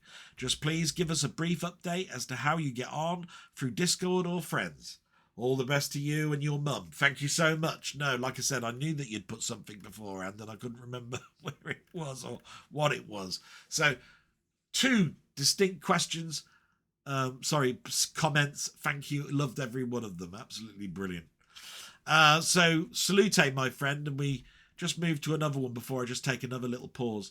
It's Ian Hill, the Ramblings. My friend Ian, who I see on Wednesday and have a chat with. My God, I've already told you how much he cheered me up after my operation. And he's put here, hi Del Boy, hope your recovery is continuing. You were great on our live stream on Wednesday, considering it wasn't that long since you'd had the operation. Your sense of humour once more was brilliant and you made me laugh a lot. I was feeling a bit down and wasn't sure why, but you pulled me right out of it. I hope your mum is okay and getting through some of her health problems. No, what a nice thing to say. I mean, it's equal with everything that what people are saying. Thank you so much. I was pleased to see you had done a review of Fantastic Voyage. It brought back a lot of great memories for me. I hope you do more of these film reviews in the future. Absolutely, and I'm going to do them more often. I felt bad that I'd done Electric Dreams 2 weeks and I hadn't done anything since. And Fantastic Voyage is very much a medical science fiction, and I'd just come out of hospital and I thought, do you know what? It's the perfect time for me to talk about this. One thing I didn't talk about in that video capsule review. So here's a stunning thing that nobody else is going to listen to in case from that video capsule.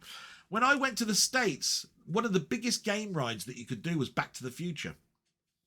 But it was based upon technology that was seen a couple of years earlier at the Epcot Centre and at the Warner theme park. Okay.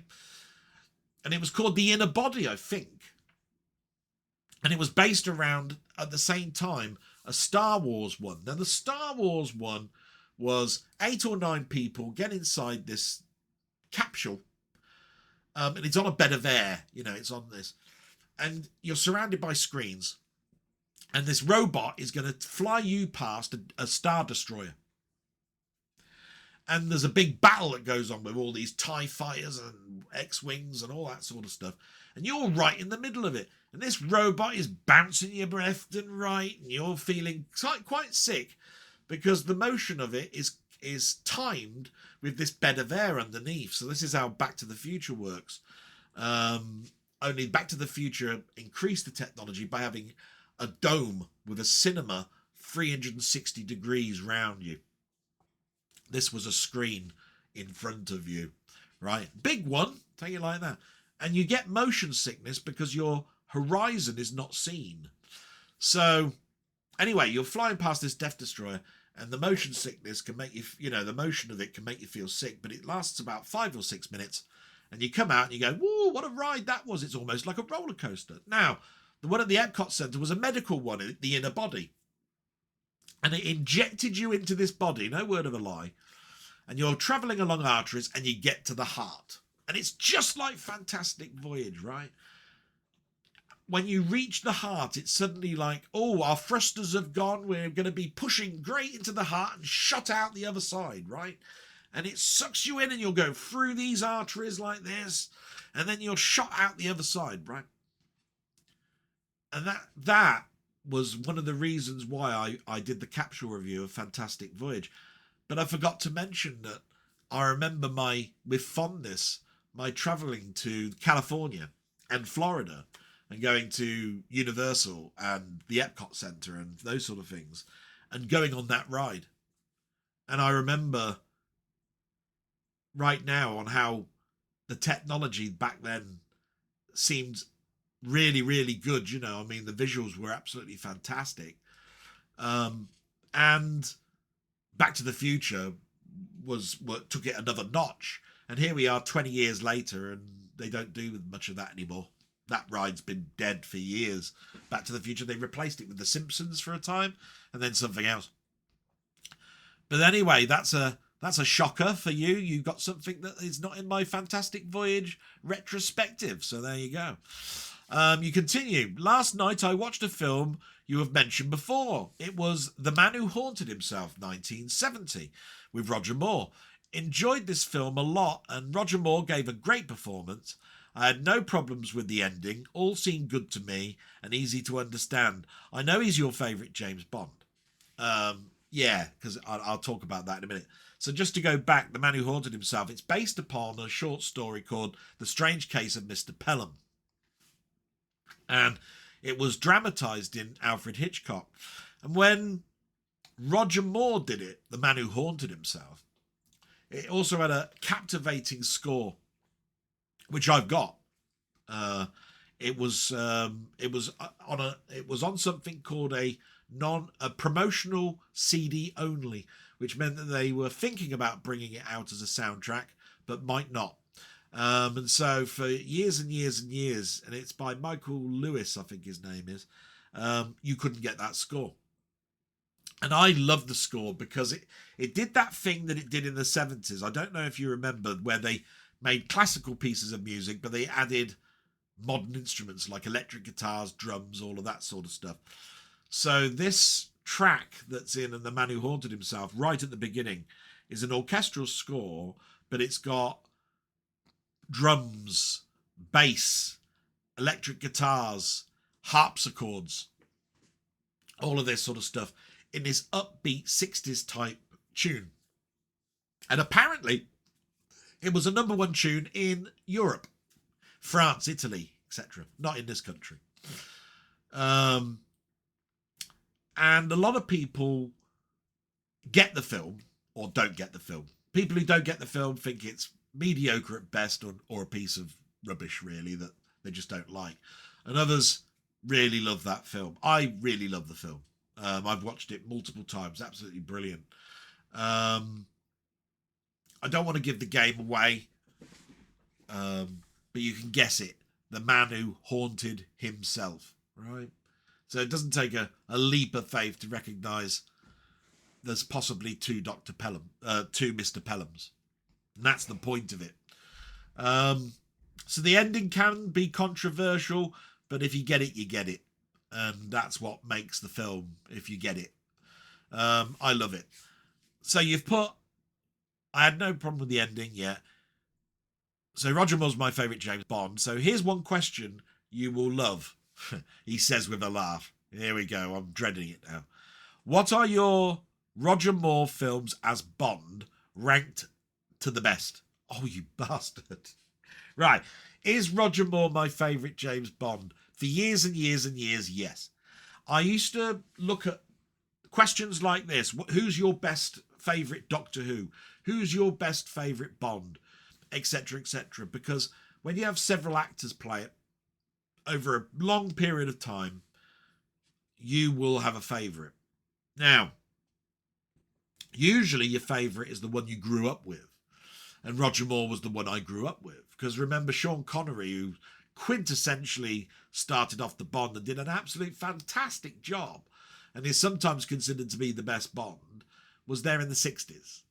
And the 70s was Roger Moore, and mid-80s, it continued, into, Pierce Brosnan and Daniel Craig and, that sort of thing. So you start to then have to say, is he your favourite Bond? And as you move forward, you tend to think, well, there's better effects or better stunt work and all of this sort of stuff. But that doesn't necessarily make it your best Bond. So I still, possibly consider Roger Moore to be my favourite Bond, but he's probably got some of the weakest of the films out there. And that's going to be made perfectly clear when I mention the worst and the best. So in order, the last one, in other words, the worst Bond with Roger Moore, is Octopussy. Second from worst is Man with the Golden Gun. That's a hard one, really, because I like that film. And I love Christopher Lee. Above that, View to a Kill. probably more to do with the score and the fact it was Bond's last swan song, and I thought he did a marvellous job at his age. Christopher Walken is just such a great villain. Moonraker probably next because of the space situation, even though it's ridiculous. To be quite honest, that film is ridiculous. The space station in space, people going up in shuttles, there's hundreds of them, firing lasers, which we haven't even got now. Yeah. Above that, For Your Eyes Only. Yeah. I just remember the little yellow CV. The fact you could get that as a corgi model. And the different varieties of scenery for that film. Live and Let Die is my second favourite. So you probably now know what the first favourite is. What a great score. Probably the first James Bond with Roger Moore in. More ground-based. Shows an area of New York we wouldn't normally see, Harlem and all of this sort of stuff. Goes into voodoo, all of that. And The Spy Who Loved Me. Top. Oh, I remember when they showed clips of that film. The whole beginning sequence of skiing down the mountain and jumping off a cliff edge and the parachute with the flag of the United Kingdom, along with the Lotus, and yeah.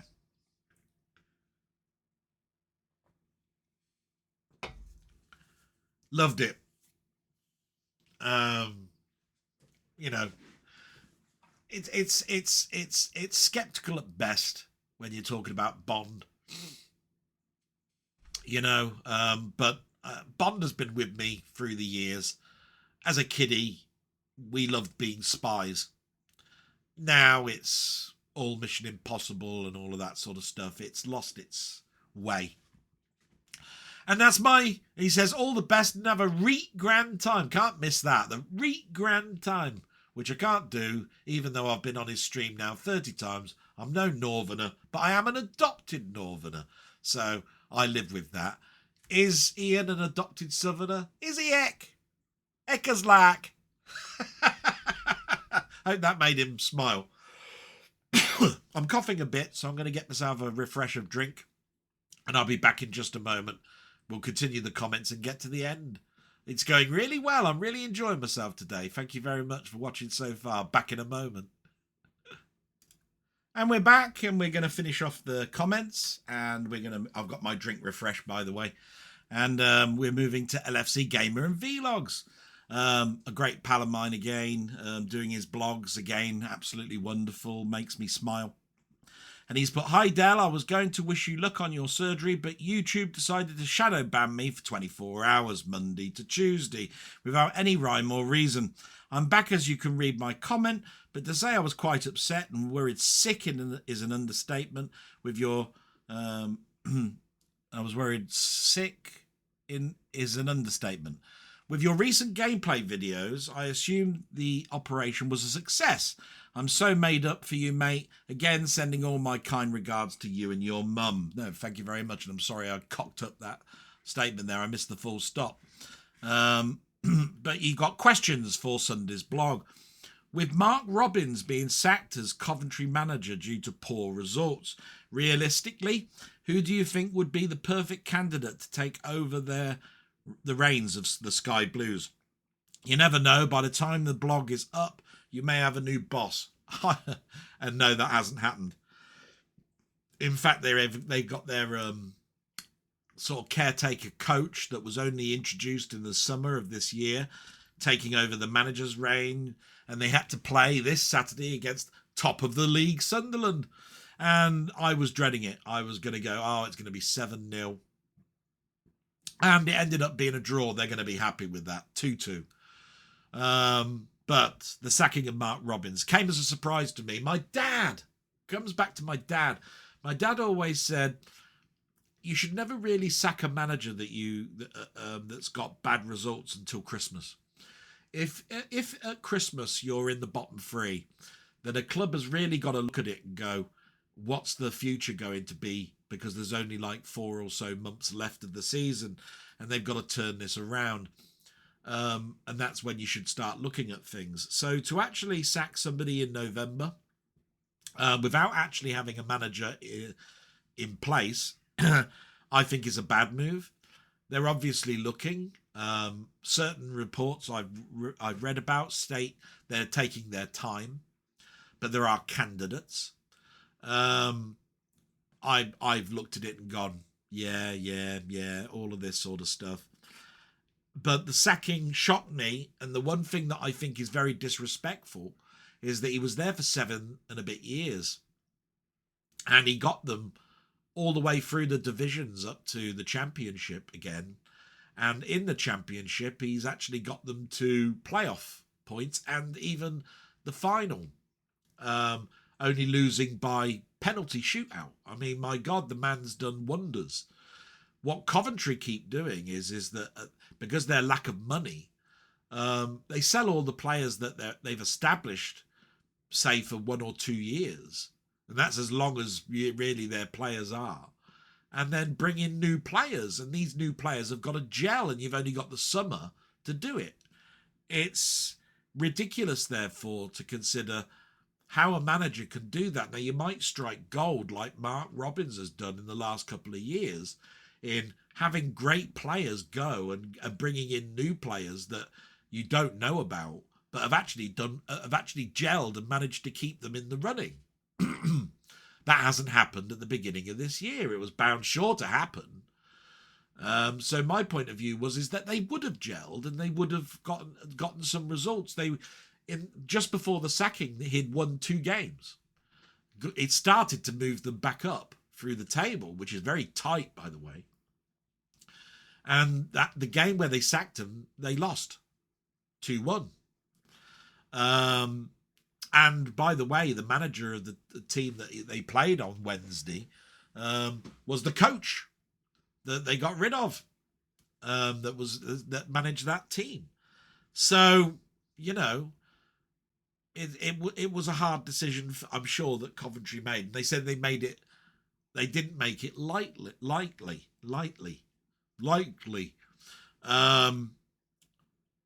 But the thing about this is they sacked without giving him anything.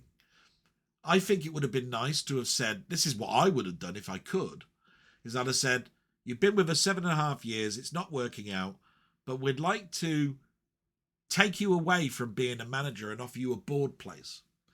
And while we're introducing a new manager, you have a say on the management role until we get a manager in.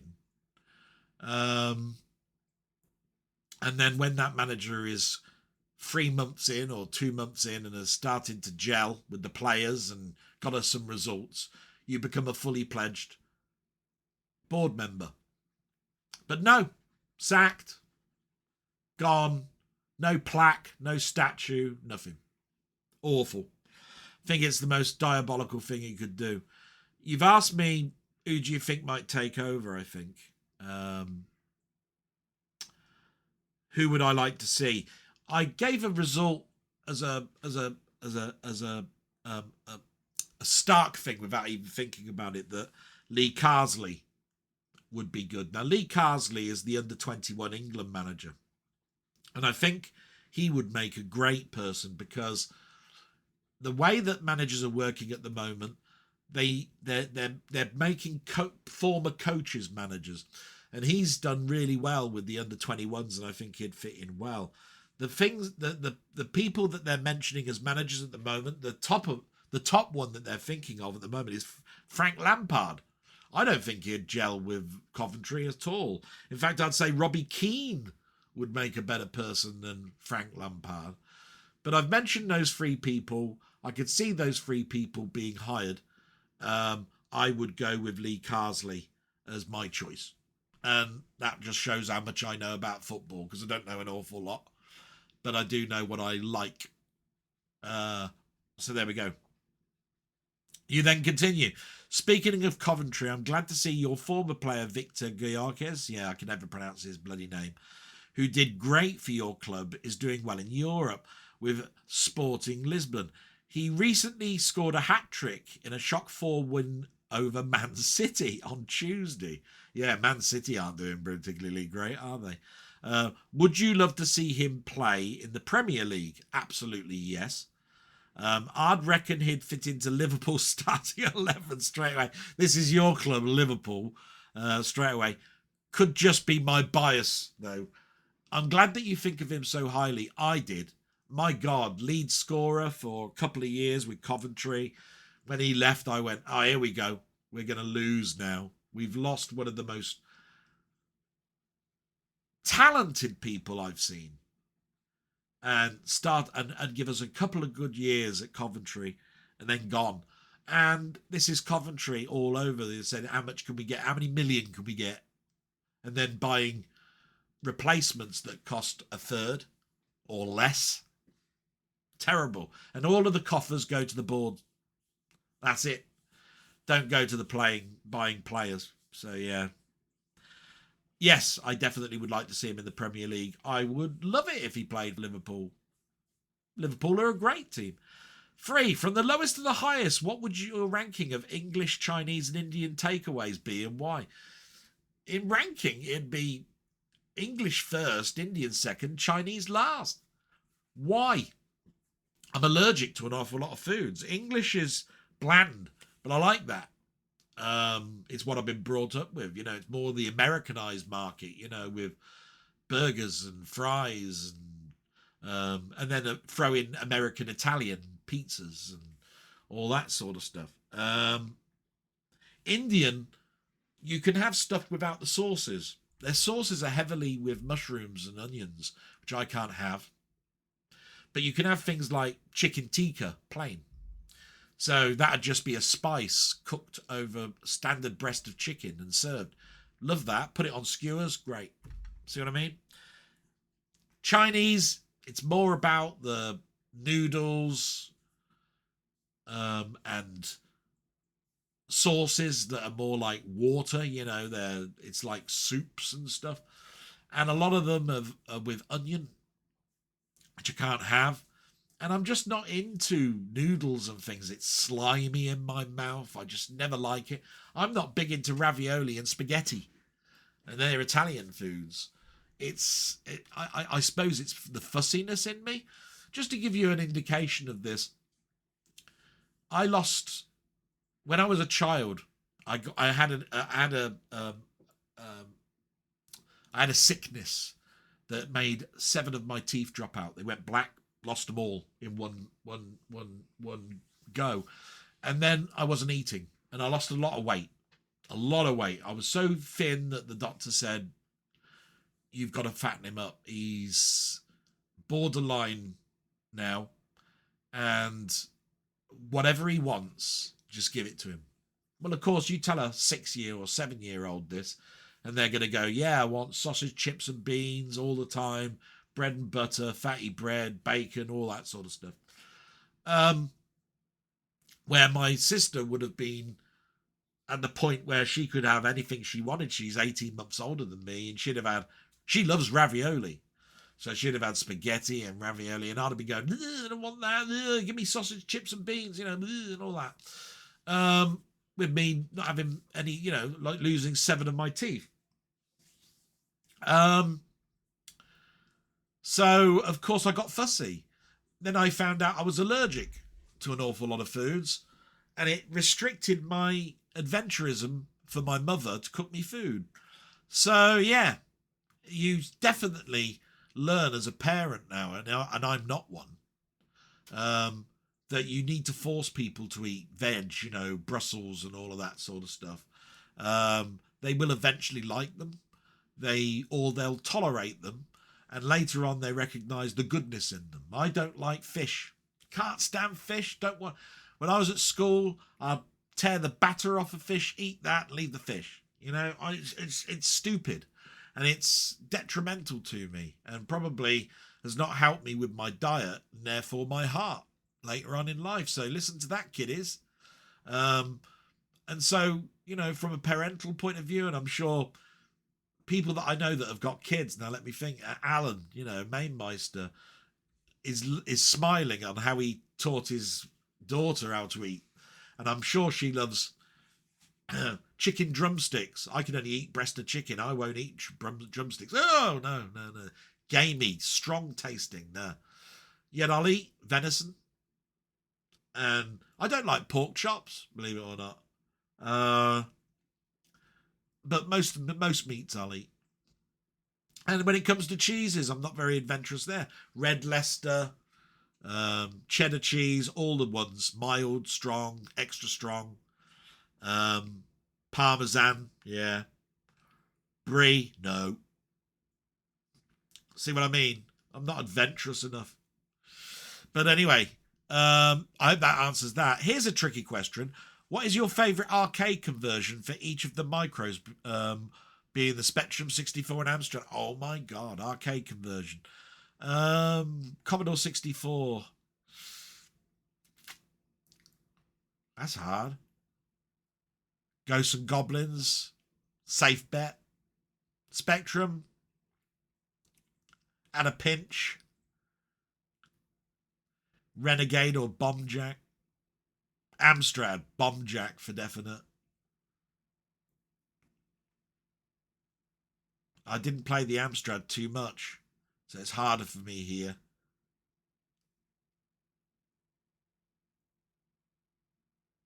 Yeah, can't think too many on that one. Was RoboCop good on the Amstrad? Not sure. Another one for the 64, Midnight Resistance. What a game that is. Yeah.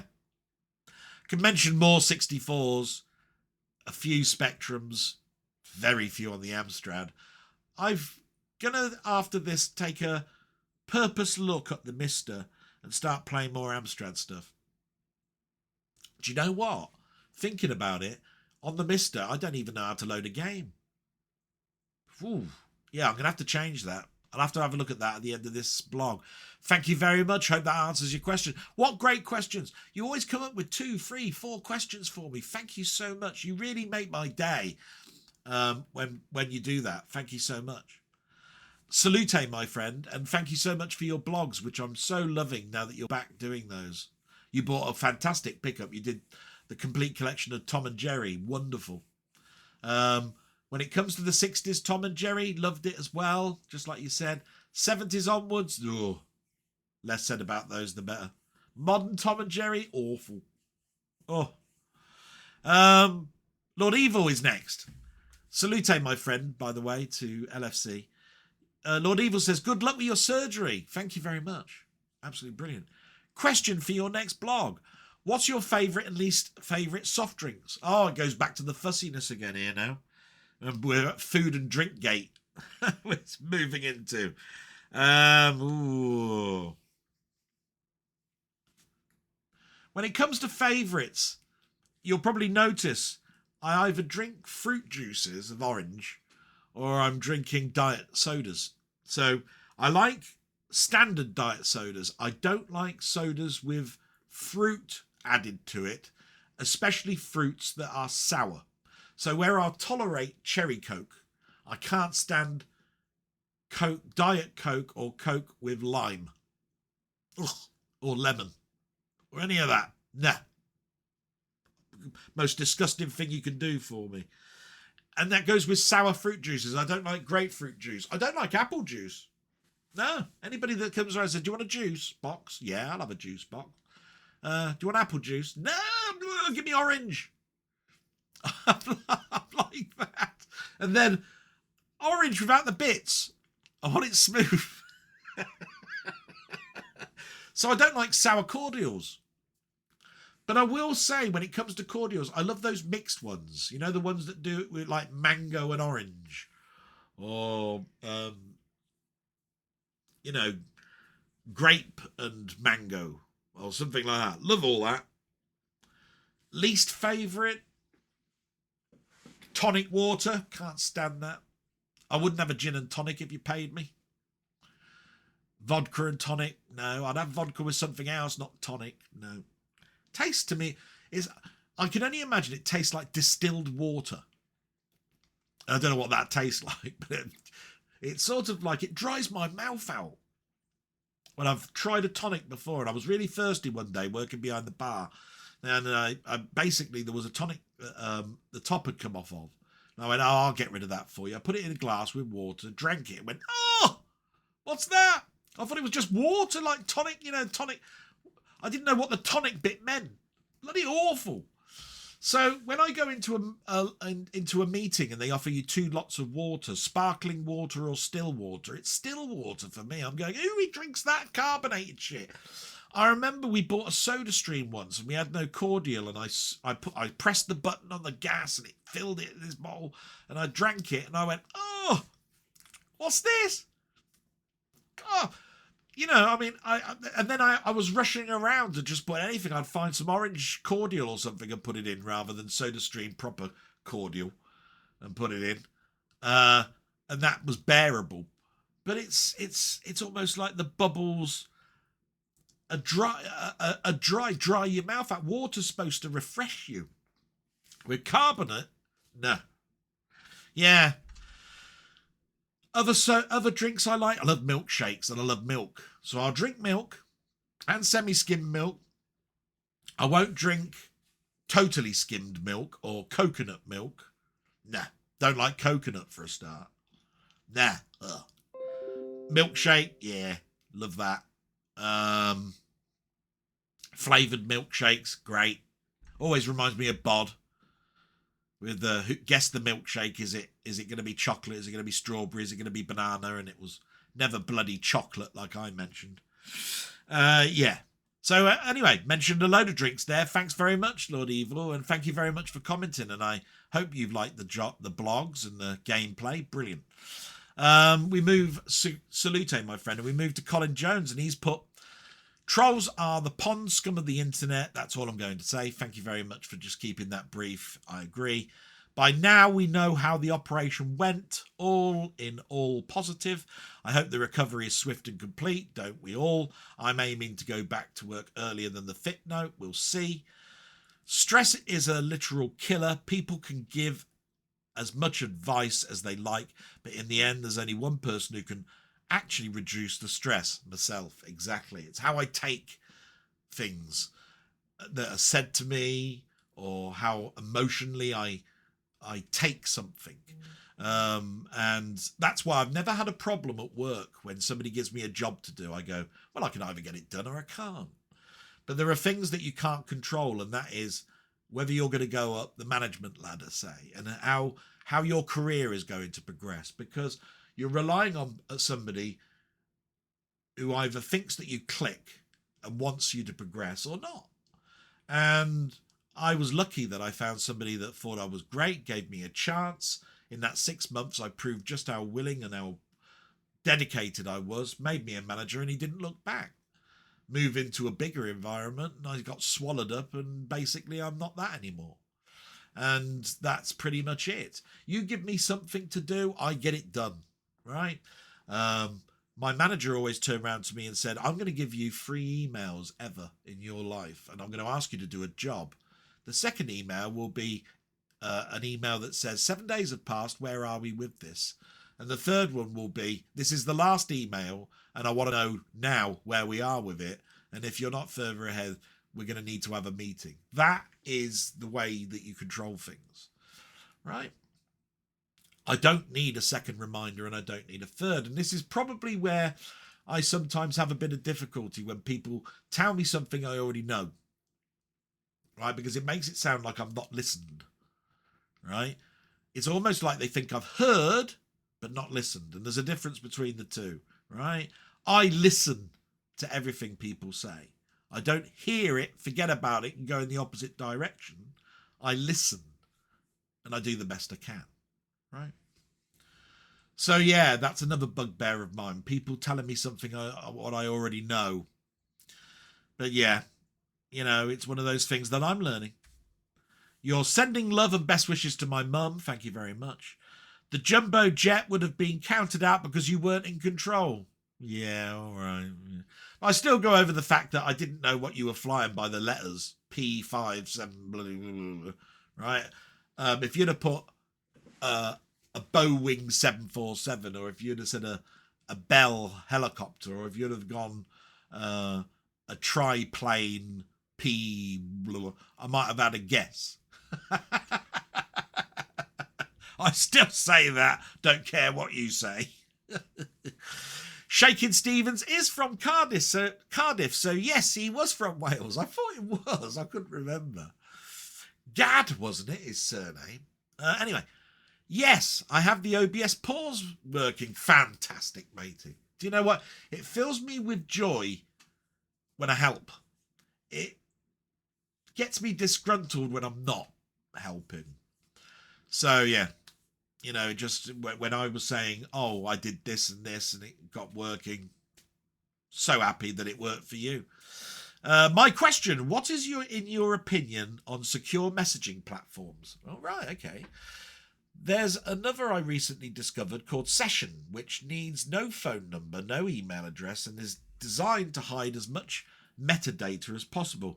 Do you think there is a place in general society, and especially for at-risk people? For definite, matey, yes. What you have to understand here is I've worked for the probation service in the Ministry of Justice, and some of my friends have worked in the police department. We have to have a system that is anonymous, that is in no way going to be traceable, that if somebody hacked into it, they can find things out. Also, the probation service, when people come out of prison and they need to go back into life, they've got headaches. They've got brick walls that they've got to overcome. Not only has family life got to accept them, they've got to find jobs. They've also got to be stopped by trolls, by causing them so much distress that they take their own lives. Now, we looked at several apps that we could have on a phone that would enable us to give them a device that we could talk to as a probation service. And we couldn't afford to give them a device that would make them anonymous. So we looked at all the stuff, WhatsApp, all of this sort of stuff, and tried to find ways of communicating with the developers of WhatsApp to give us a version that would not be storing metadata and would stop trollers getting involved. So Facebook is a no-no, X or Twitter is a no-no, Instagram is a no-no, TikTok is a no-no. So you can see what I mean. So Messenger would be useless. There was no such thing as a Discord then that we were looking at this at. So yes, is there a place? Absolutely. Have you found a new one? Absolutely brilliant. Thank you. What services need it? Of course, the fire service, the ambulance crew, the police, the probation service, prisons, Ministry of Justice, the court systems, all of that. And then we need a shorter, cut-down version for the people that are at risk, people that have come out of prisons, that are on probation, all sorts of social workers, probation staff, all need to be able to communicate with people at risk. We need that in our lives. Yeah, easy question to answer. I hope I gave a good enough answer. And I gave possibly a little bit of an insight of some of the uphill mountains I've had to work a solution around as my term as a manager that was testing equipment and programs for the probation service. Did that for 10 years. And therefore that was a definite big one in the year before COVID. It became something drastically needed. Yeah. Moving on to the next one. Salute, my friend. Thank you very much. And I'm so looking forward to your blogs. Martroid is next. Dell, the other week I found myself fed up with playing games. Just couldn't be bothered. What to do? Well, I thought that maybe I should just have a go of something fun and cheesy. With that in mind, I ended up blasting House of the Dead 2 and 3 on the Wii. This cheered me up no end, so it was worth the effort. Are you a fan of the House of the Dead series? Anyway, good luck with your upcoming operation, mate. I'm sure everything will be sweet. Thank you so much. And House of the Dead, oh yeah. When arcades were on the downturn and the only thing that you could play were things like Virtua Cop and all this sort of stuff, House of the Dead was my go-to gun game. And when I had the Dreamcast, I was the one who bought the gun and Dreamcast game deluxe pack. Loved it. House of the Dead 1 and 2, fantastic. When it came to the Wii, I didn't play it on that, believe it or not. And I haven't really played House of the Dead since, probably because of LED screens and the way that a light gun works. You really need a CRT monitor. You can now. I understand this now. You can even use the Wii sensor bar to actually make it even better, and Wii remotes and other such wonderful workarounds to make games like House of the Dead still playable now. Have I gone back to them? No, but I do play them in VR. VR allows me to think I've got a gun in my hand and go and play. So Resident Evil works really well, say. House of the Dead, the ones that are on rails, there's less of those, but yeah, I think there is House of the Dead in VR. I'm itching to actually go back now and see if it is. Thank you so much for your comment. Brilliant. We get into the last 2 comments now. Salute, my friend. We've got Gans Tifu saying, wishing you all the best for your operation. Thank you so much. It's really nice to get all of these lovely comments. And Jamie Powell is the last comment, and it says, great stuff, mate. We're chatting with you the other week. And I hope your op goes well. Goes okay.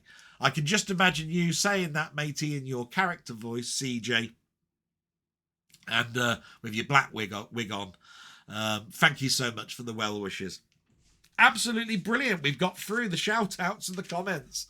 It's now over 2 hours, so we've got to go through the next section, I dare say, as quickly as we possibly can. So we move to watched on YouTube. Yes. As you know, I do my normal 2 programs that I watch on YouTube, and I call them programs now. This Week in Retro and Techmoan. Some fantastic stuff this week. Neil on This Week in Retro did Bitmap Brothers Revisited, demos seen, and a Facebook of adventures. All of those things I've got a say on the matter. A Facebook adventures, that's all about text adventures. Don't get enough say. Me and Denny love them. We talk about them an awful lot. It's amazing, though, that I was watching this This Week in Retro, and it's all Infocom. And I'm going, why is it that when people start talking about text adventures, people only talk about Infocom and don't talk about Melbourne House or Adventure International with the Count series and Adventureland and all of those adventures? I know that they were 2-word parsers, but my God, they were the ones that I played the most. I mean, I did like things like the Pawn, but I've got a more nostalgic meant of classic gaming playing those earlier adventures. Brilliant they were. Techmoan did Sony's unique DVD Walkman. Yes, there was a DVD Walkman, and when you look at this stream of Techmoans, you'll go, wow, did we ever buy something like that? What a price! Bloody hell, this thing was expensive. It had a 3.5-inch screen. It was a brilliant piece of technology, but my God, I'd have never have bought it in my life. No. Came out in 2001, dead by 2007. Yeah, technology moves forward at a blistering pace. So what else have I watched this week? So Chronologically Gaming, I'm going to keep mentioning this. What a sight. I'm really enjoying it. He's still in November. He's at the end now of November 82.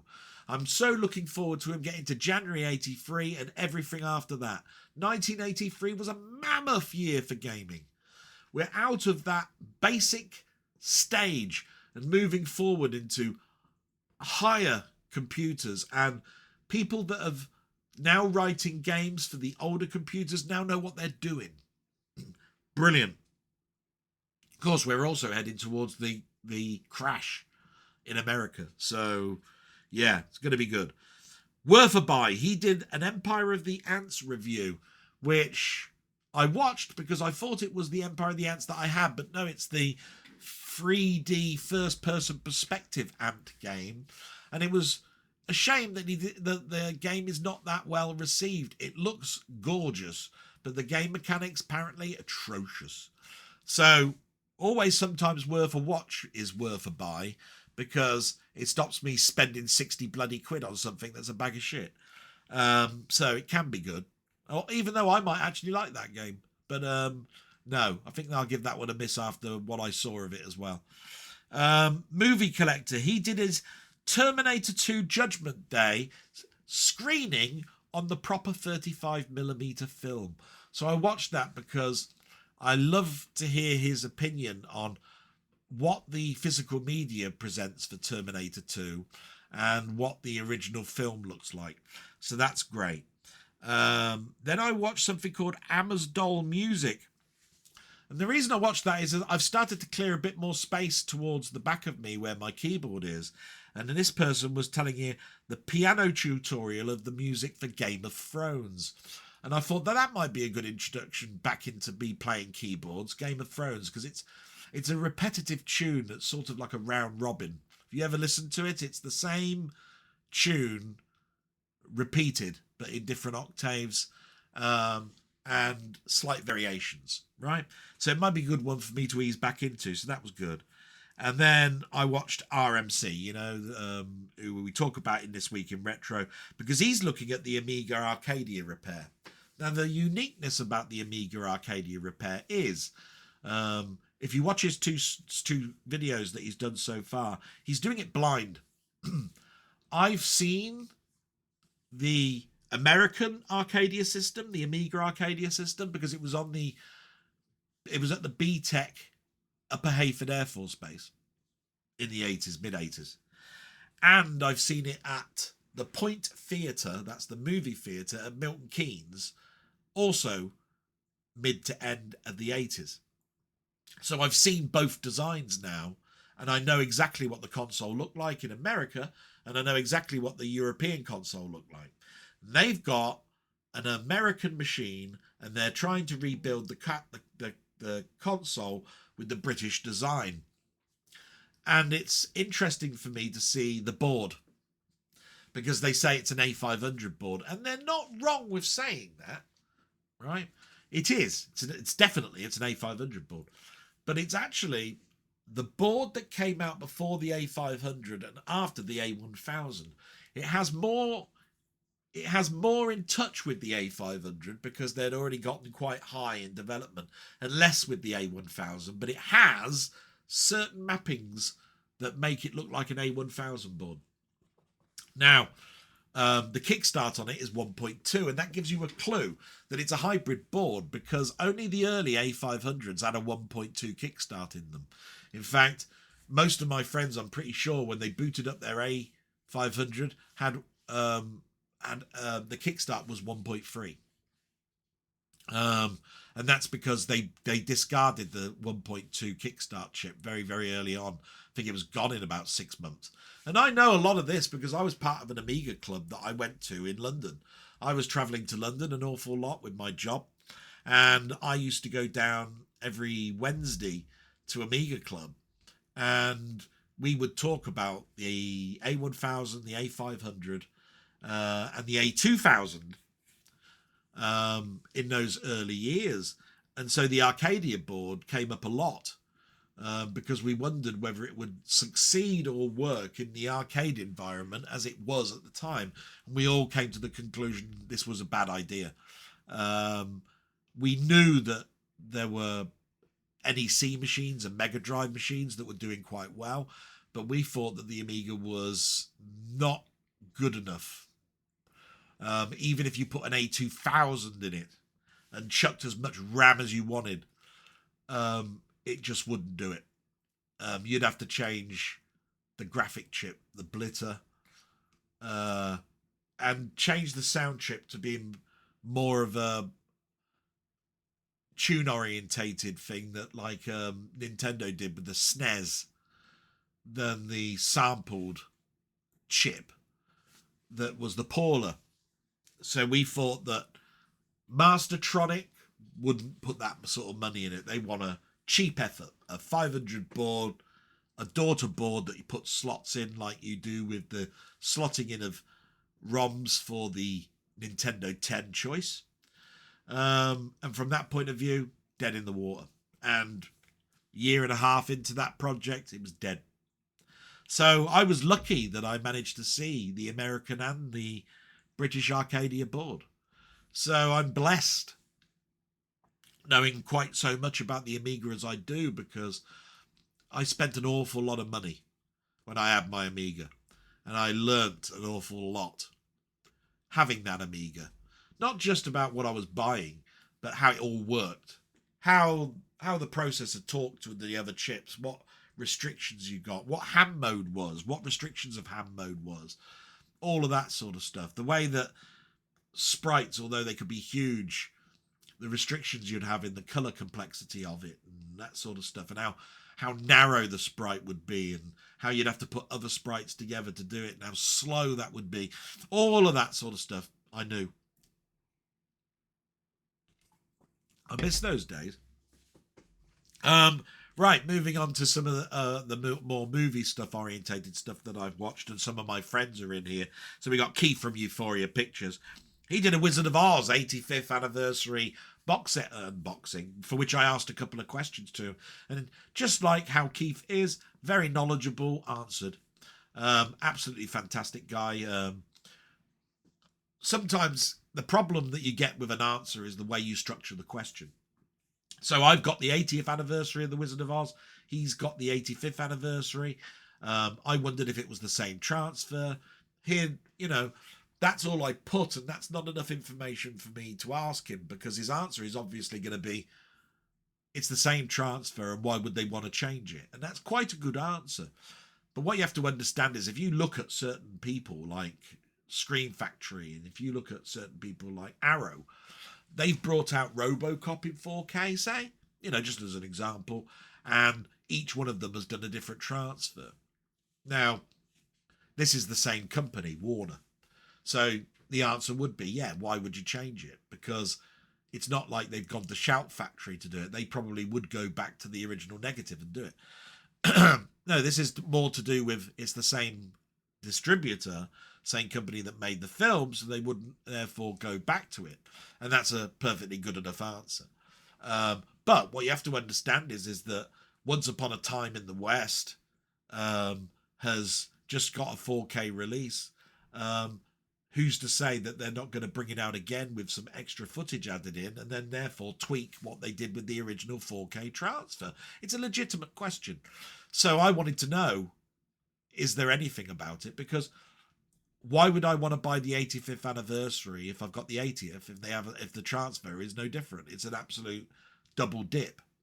So yeah, got a great answer from Keith. Absolutely fantastic channel. Superlative with how he does his videos. Brilliant. Ian Hill, The Ramblings. Oh my God, man. Look, I told you how much I have to write with your bit. Look at that bloody block of text there. Jesus. So, what you been doing this week? What haven't you been doing is more like it. But here we go. Top 5 horror films, 1994 to 2000. Indicator sale unboxings. SFX Magazine's December 2024 review. Doctor Who Monster of Peladon review. Brannigan DVD review. X-Files Season 2 Episode 21 review. Cranberries album review. And Live with me on Wednesday. What can we... Wow. You're just spoilt for choice, you guys. Bloody marvellous. Go and watch his channel is all I can say to you on that. Please sub if you can. Playtendoguy. As I said, not this Saturday, but the Saturday before, I did a stream with him. He did Andorra film reaction, because he actually went to the pictures and saw Andorra. I want to see that film. I'm hoping to see it. I've got more time now, but it's doubtful. But I'd love to. And Sonic X, the Switch game unboxing. Brilliant. Pete's a great guy. Been around for years. He does not only film stuff, he does game stuff. So he's a cross-platform person, a bit like me. So go and watch that stuff. Jamie Powell, who I've mentioned before. I chatted to him not last Saturday, but the Saturday before. You've heard a comment from him already from me. He did a pickups episode where he's gone to HMV. It was episode 199. My God, man, calm down. 199 visits to HMV. I can't remember the last time I went to HMV.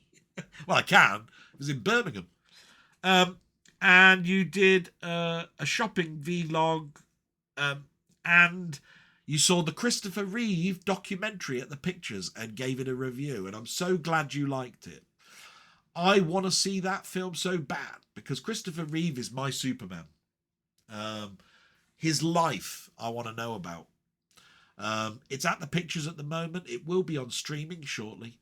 I'd like to see it at the Pictures just to give it some justice and credence and show that a documentary is as well received as any film.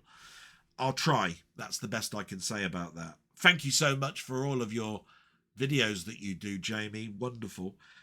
This goes for this man as well. Royalty in the horror aspects. Mondo Chelloveck movies. My God, what this man doesn't know about horror isn't worth bloody looking at. I'm not worthy comes to mind. He's absolutely the prince of it. He did a review of Man in a Suitcase, which has been out on Blu-ray over in this country, but he bought the imprint label. Imprint is, if anybody knows, it's from Australia. It's bloody expensive to import from Australia, and the imprint labels are so deluxe that their prices can be quite high. But he had a reason for buying it. It's to do with nostalgia, his mother, and all of that sort of stuff. And I was so impressed with the packaging. I wanted to buy it myself when I looked at it, but I just can't afford it. So here's a guy that's actually showing us something that I can't afford. Brilliant. Loved it. And he did a review of Late Night with the Devil, which I'll mention for anybody really that does Late Night with the Devil, because to be quite honest, it's a great film. Fantastic. And we've got Jim Jam Movies. He did an out and about video. He's doing more videos now, so I'll be able to bring more stuff into his stuff. He's been a bit busy with half term, his kiddie, his daughter, and all that sort of stuff. And another nicety that I haven't mentioned very much of, and he deserves so much more, is Josh from Through the Lens. He's come back. He's done 3 videos already. He's done Wild Robot Review, which is at the cinema at the moment. It's an animated film. And Andorra, which we mentioned before with Playtendoguy. He's done a review of that. And he's even done Venom The Last Dance review. So he's looked at the 3rd Venom film and done a review of that. So what is there not to like in all of that? If you ever want to go to the cinema and want to know what's worth watching, Josh, every time. And then we're down to your stuff, your YouTube. And there's not so much this time. I take it stuff from Seb's place and that are all pending to be done. But here we go, and I've enjoyed every single one of these. Down the Rabbit Hole. Done a couple of videos. He's done a home tabletop pinball machine review. That's where we used to buy it. Our electronic devices where he bought Astro Wars and that. They did pinball machines. Mechanical ones, little plastic ones. He did a review of some of his own home tabletop pinball machines, which was bloody great. And then he did a review of Atari VCS's Canyon Bomber, which I remember playing on my VCS. He never liked it, but he's come back to it and has got a better respect for it. Just to show you that going back sometimes and seeing a game that you thought was atrocious might be different now. Definitely worth a watch. Down the Rabbit Hole. Fantastic. Sub that guy if you can. Robert's Retro Gaming, or should I say Canadian royalty. Oh my God. He is the king of Atari. You can't miss him. Absolutely fantastic. Here's his stuff. And he thinks that he's behind on stuff. Atari 8-bit gameplay on Grizzo, Entrapata, I can't pronounce that very well, Push It, Night Rescue, Piracy 2, Kooky, and Kooky Diver, should I say. I mean, that's just 1, 2, 3, 4, 5, 6 Atari 8-bit games. Then you've got his arcade gameplay of Mr. Driller, because he's part of the High Score Challenge. He did SNES, Smash TV, and he did on the Atari ST the game Ninja, which is part of, amazingly, the arcade Amiga Arcadia system, which also came out as a budget label on Mastertronic on the Amiga. They look virtually identical, some slight graphical differences between the arcade one and the Amiga one. He played the Atari ST version of Ninja just to see what it was like. That was a budget label. Quite playable. I actually quite like that game. And there's an equal bastard like that brings out absolutely everything each week. My God. Thank you and salute to my friend Robert, but we're now talking about Steve's Gaming, you bastard. Fucking hate you. I mean, look at this. Foundry, episodes 20 to 25. Homesoft, episodes 16 to 19. Atari, gameplay of Countdown. BBC Games he's not played, number 3. Arcade, Playads. And to be quite honest, he's in pain while he's doing some of these videos.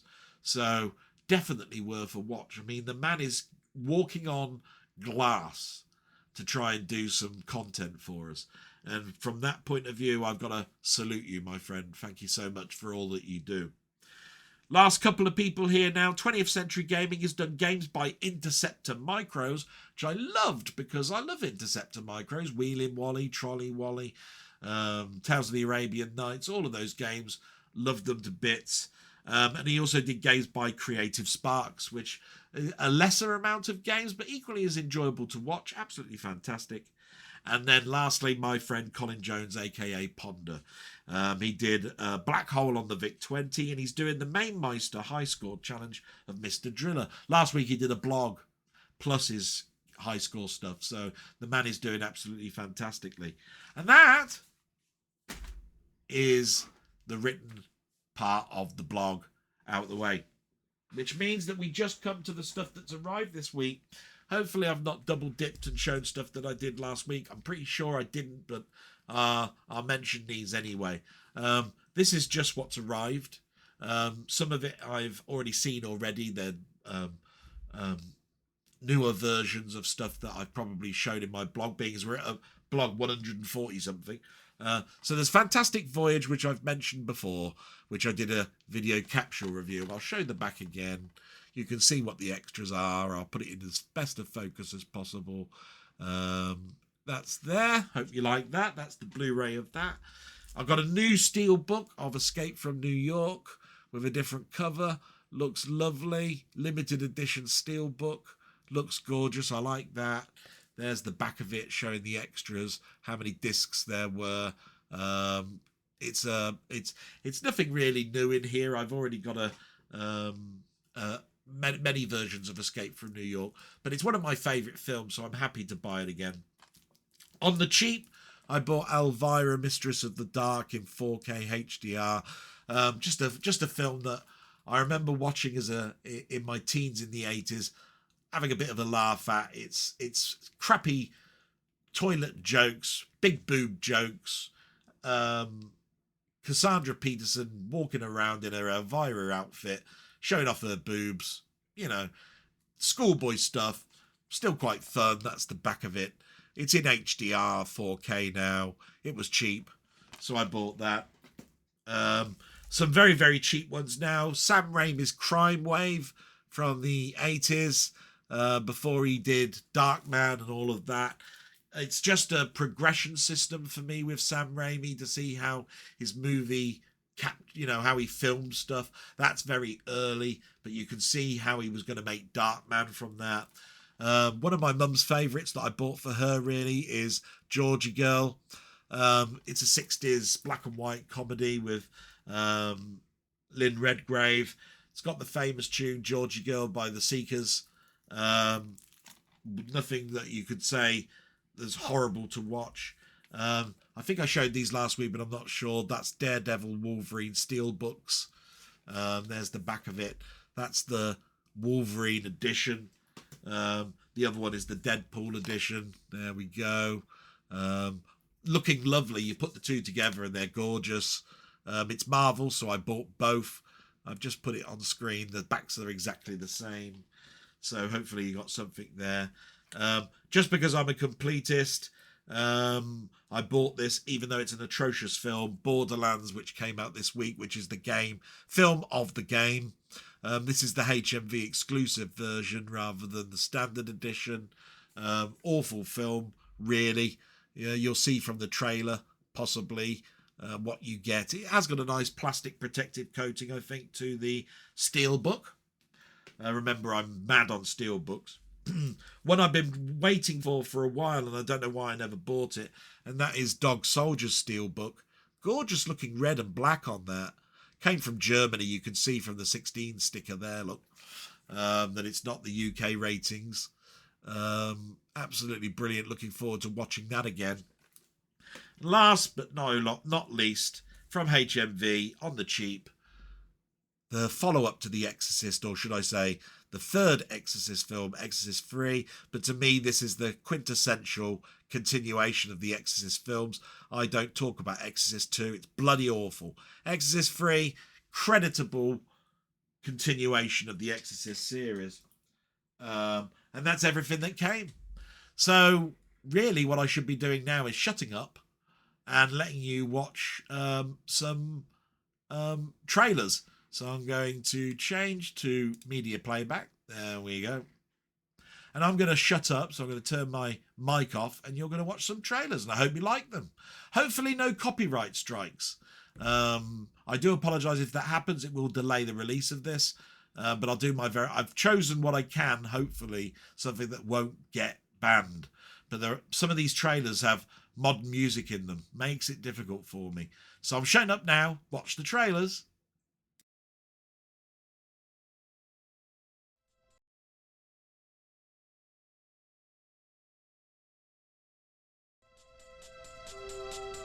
New York, 1997. The entire city is a walled maximum security prison. The bridges are mined. The rivers are patrolled. And the United States Police Force has everything under control. I'm going in.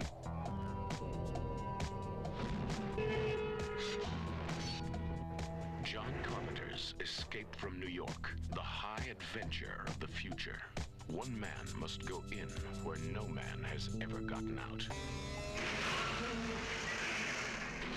John Carpenter's Escape from New York, the greatest escape of them all, is about to blow the future apart.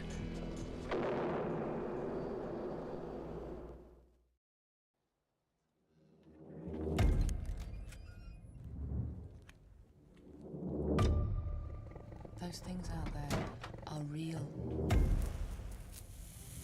If they're real, what else is real?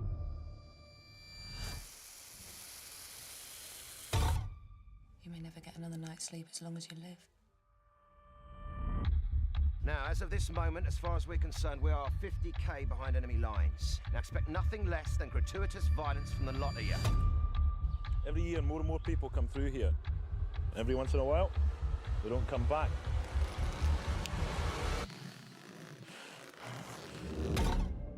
Captain? You've got to get me out of here. Looks like they got hit hard and fast. Every magazine is full. From here on in, the exercise is over. Exactly what is it we're fighting against? Lycanthropes. That's werewolves to you and me. You came here because of them, right? This was supposed to be a routine training exercise, and that's all. Quick survival lies not in running and hiding. Salvage whatever weapons you can find and stand to. Shut down the generator. Why would they do that? Because they can see in the dark. And you're afraid of it. There was only supposed to be one! He tore them to pieces! This in front of my eyes! Honestly, what are our chances? So, if Little Red Riding Hood should show up with a bazooka and a bad attitude, I expect you to tin the bitch. You're bloody loving this, aren't you?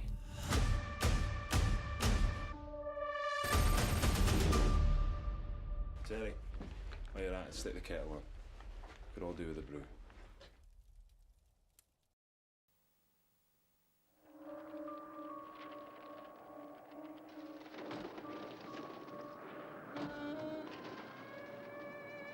Detroit.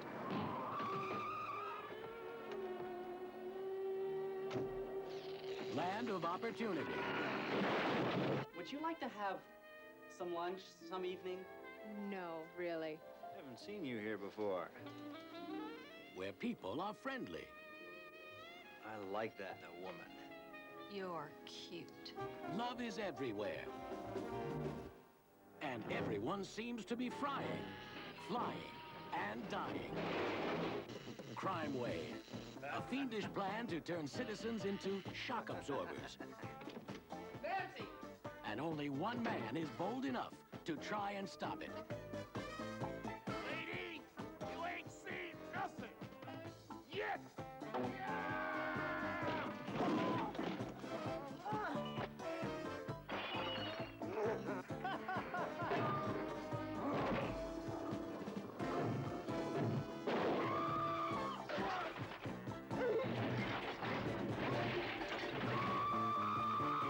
Can Vic save Nancy? Or anyone? You're under citizen's arrest, fella! You've done some bad things, and I'm gonna deal out some swift justice!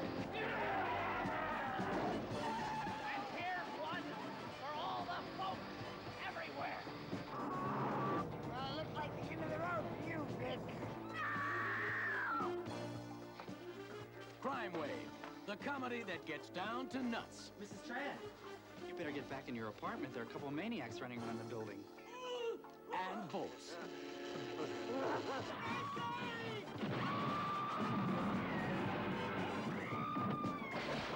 Crime Wave. Some night, huh? Couldn't possibly have been worse.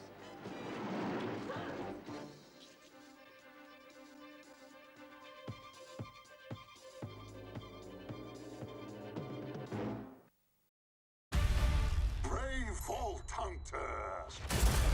You've come in search of the secret lost vault of Pandora! You ready to kick some ass? Okay, let's go. Hey.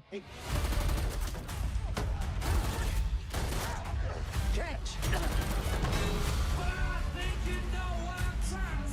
If the legends were true, I'm the only one who can open the vault.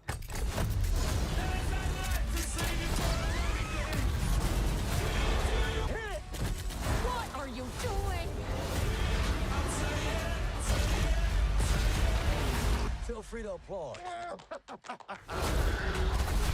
Follow me this way. I have a tremendous sense of Nobody kills me but me!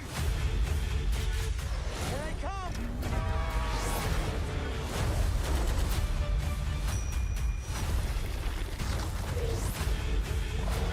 Put the window up. I don't want to.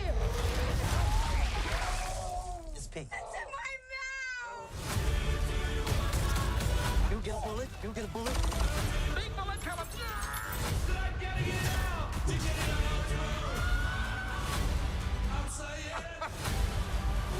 How are we gonna get through this?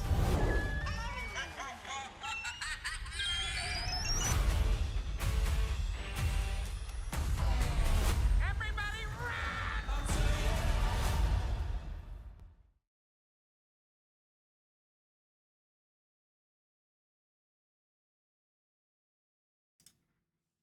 And there we go with the trailers. And as much as Borderlands looks like it's a fun film and it's based around a game, I'd watch Crime Wave, which looks absolutely atrocious next to it, every time over Borderlands. Crime Wave, I bought it really because it shows the progression of Sam Raimi's direction from his Evil Dead to what he did with the Spider-Mans and later films. And it sort of like takes me back to that time where I saw that at the pictures and just had a great time.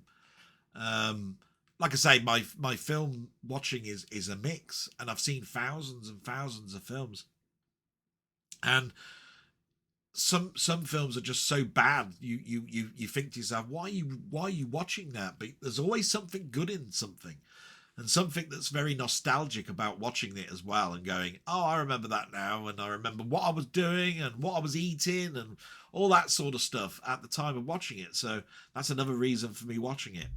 I could have done a trailer for Deadpool and Wolverine, but again, it's to do with the music. There was music in Borderlands that might get taken down, so I have to be a bit careful here. So just take it as read. Deadpool and Wolverine is quite a good trailer, actually. And it's definitely worth watching as a film. Definitely an upscale for Marvel. So that's the end of the blog. Thank you so much for watching. It's actually very much longer, but I've had my operation now. And thanks to all the well-wishers, I'm on the mend.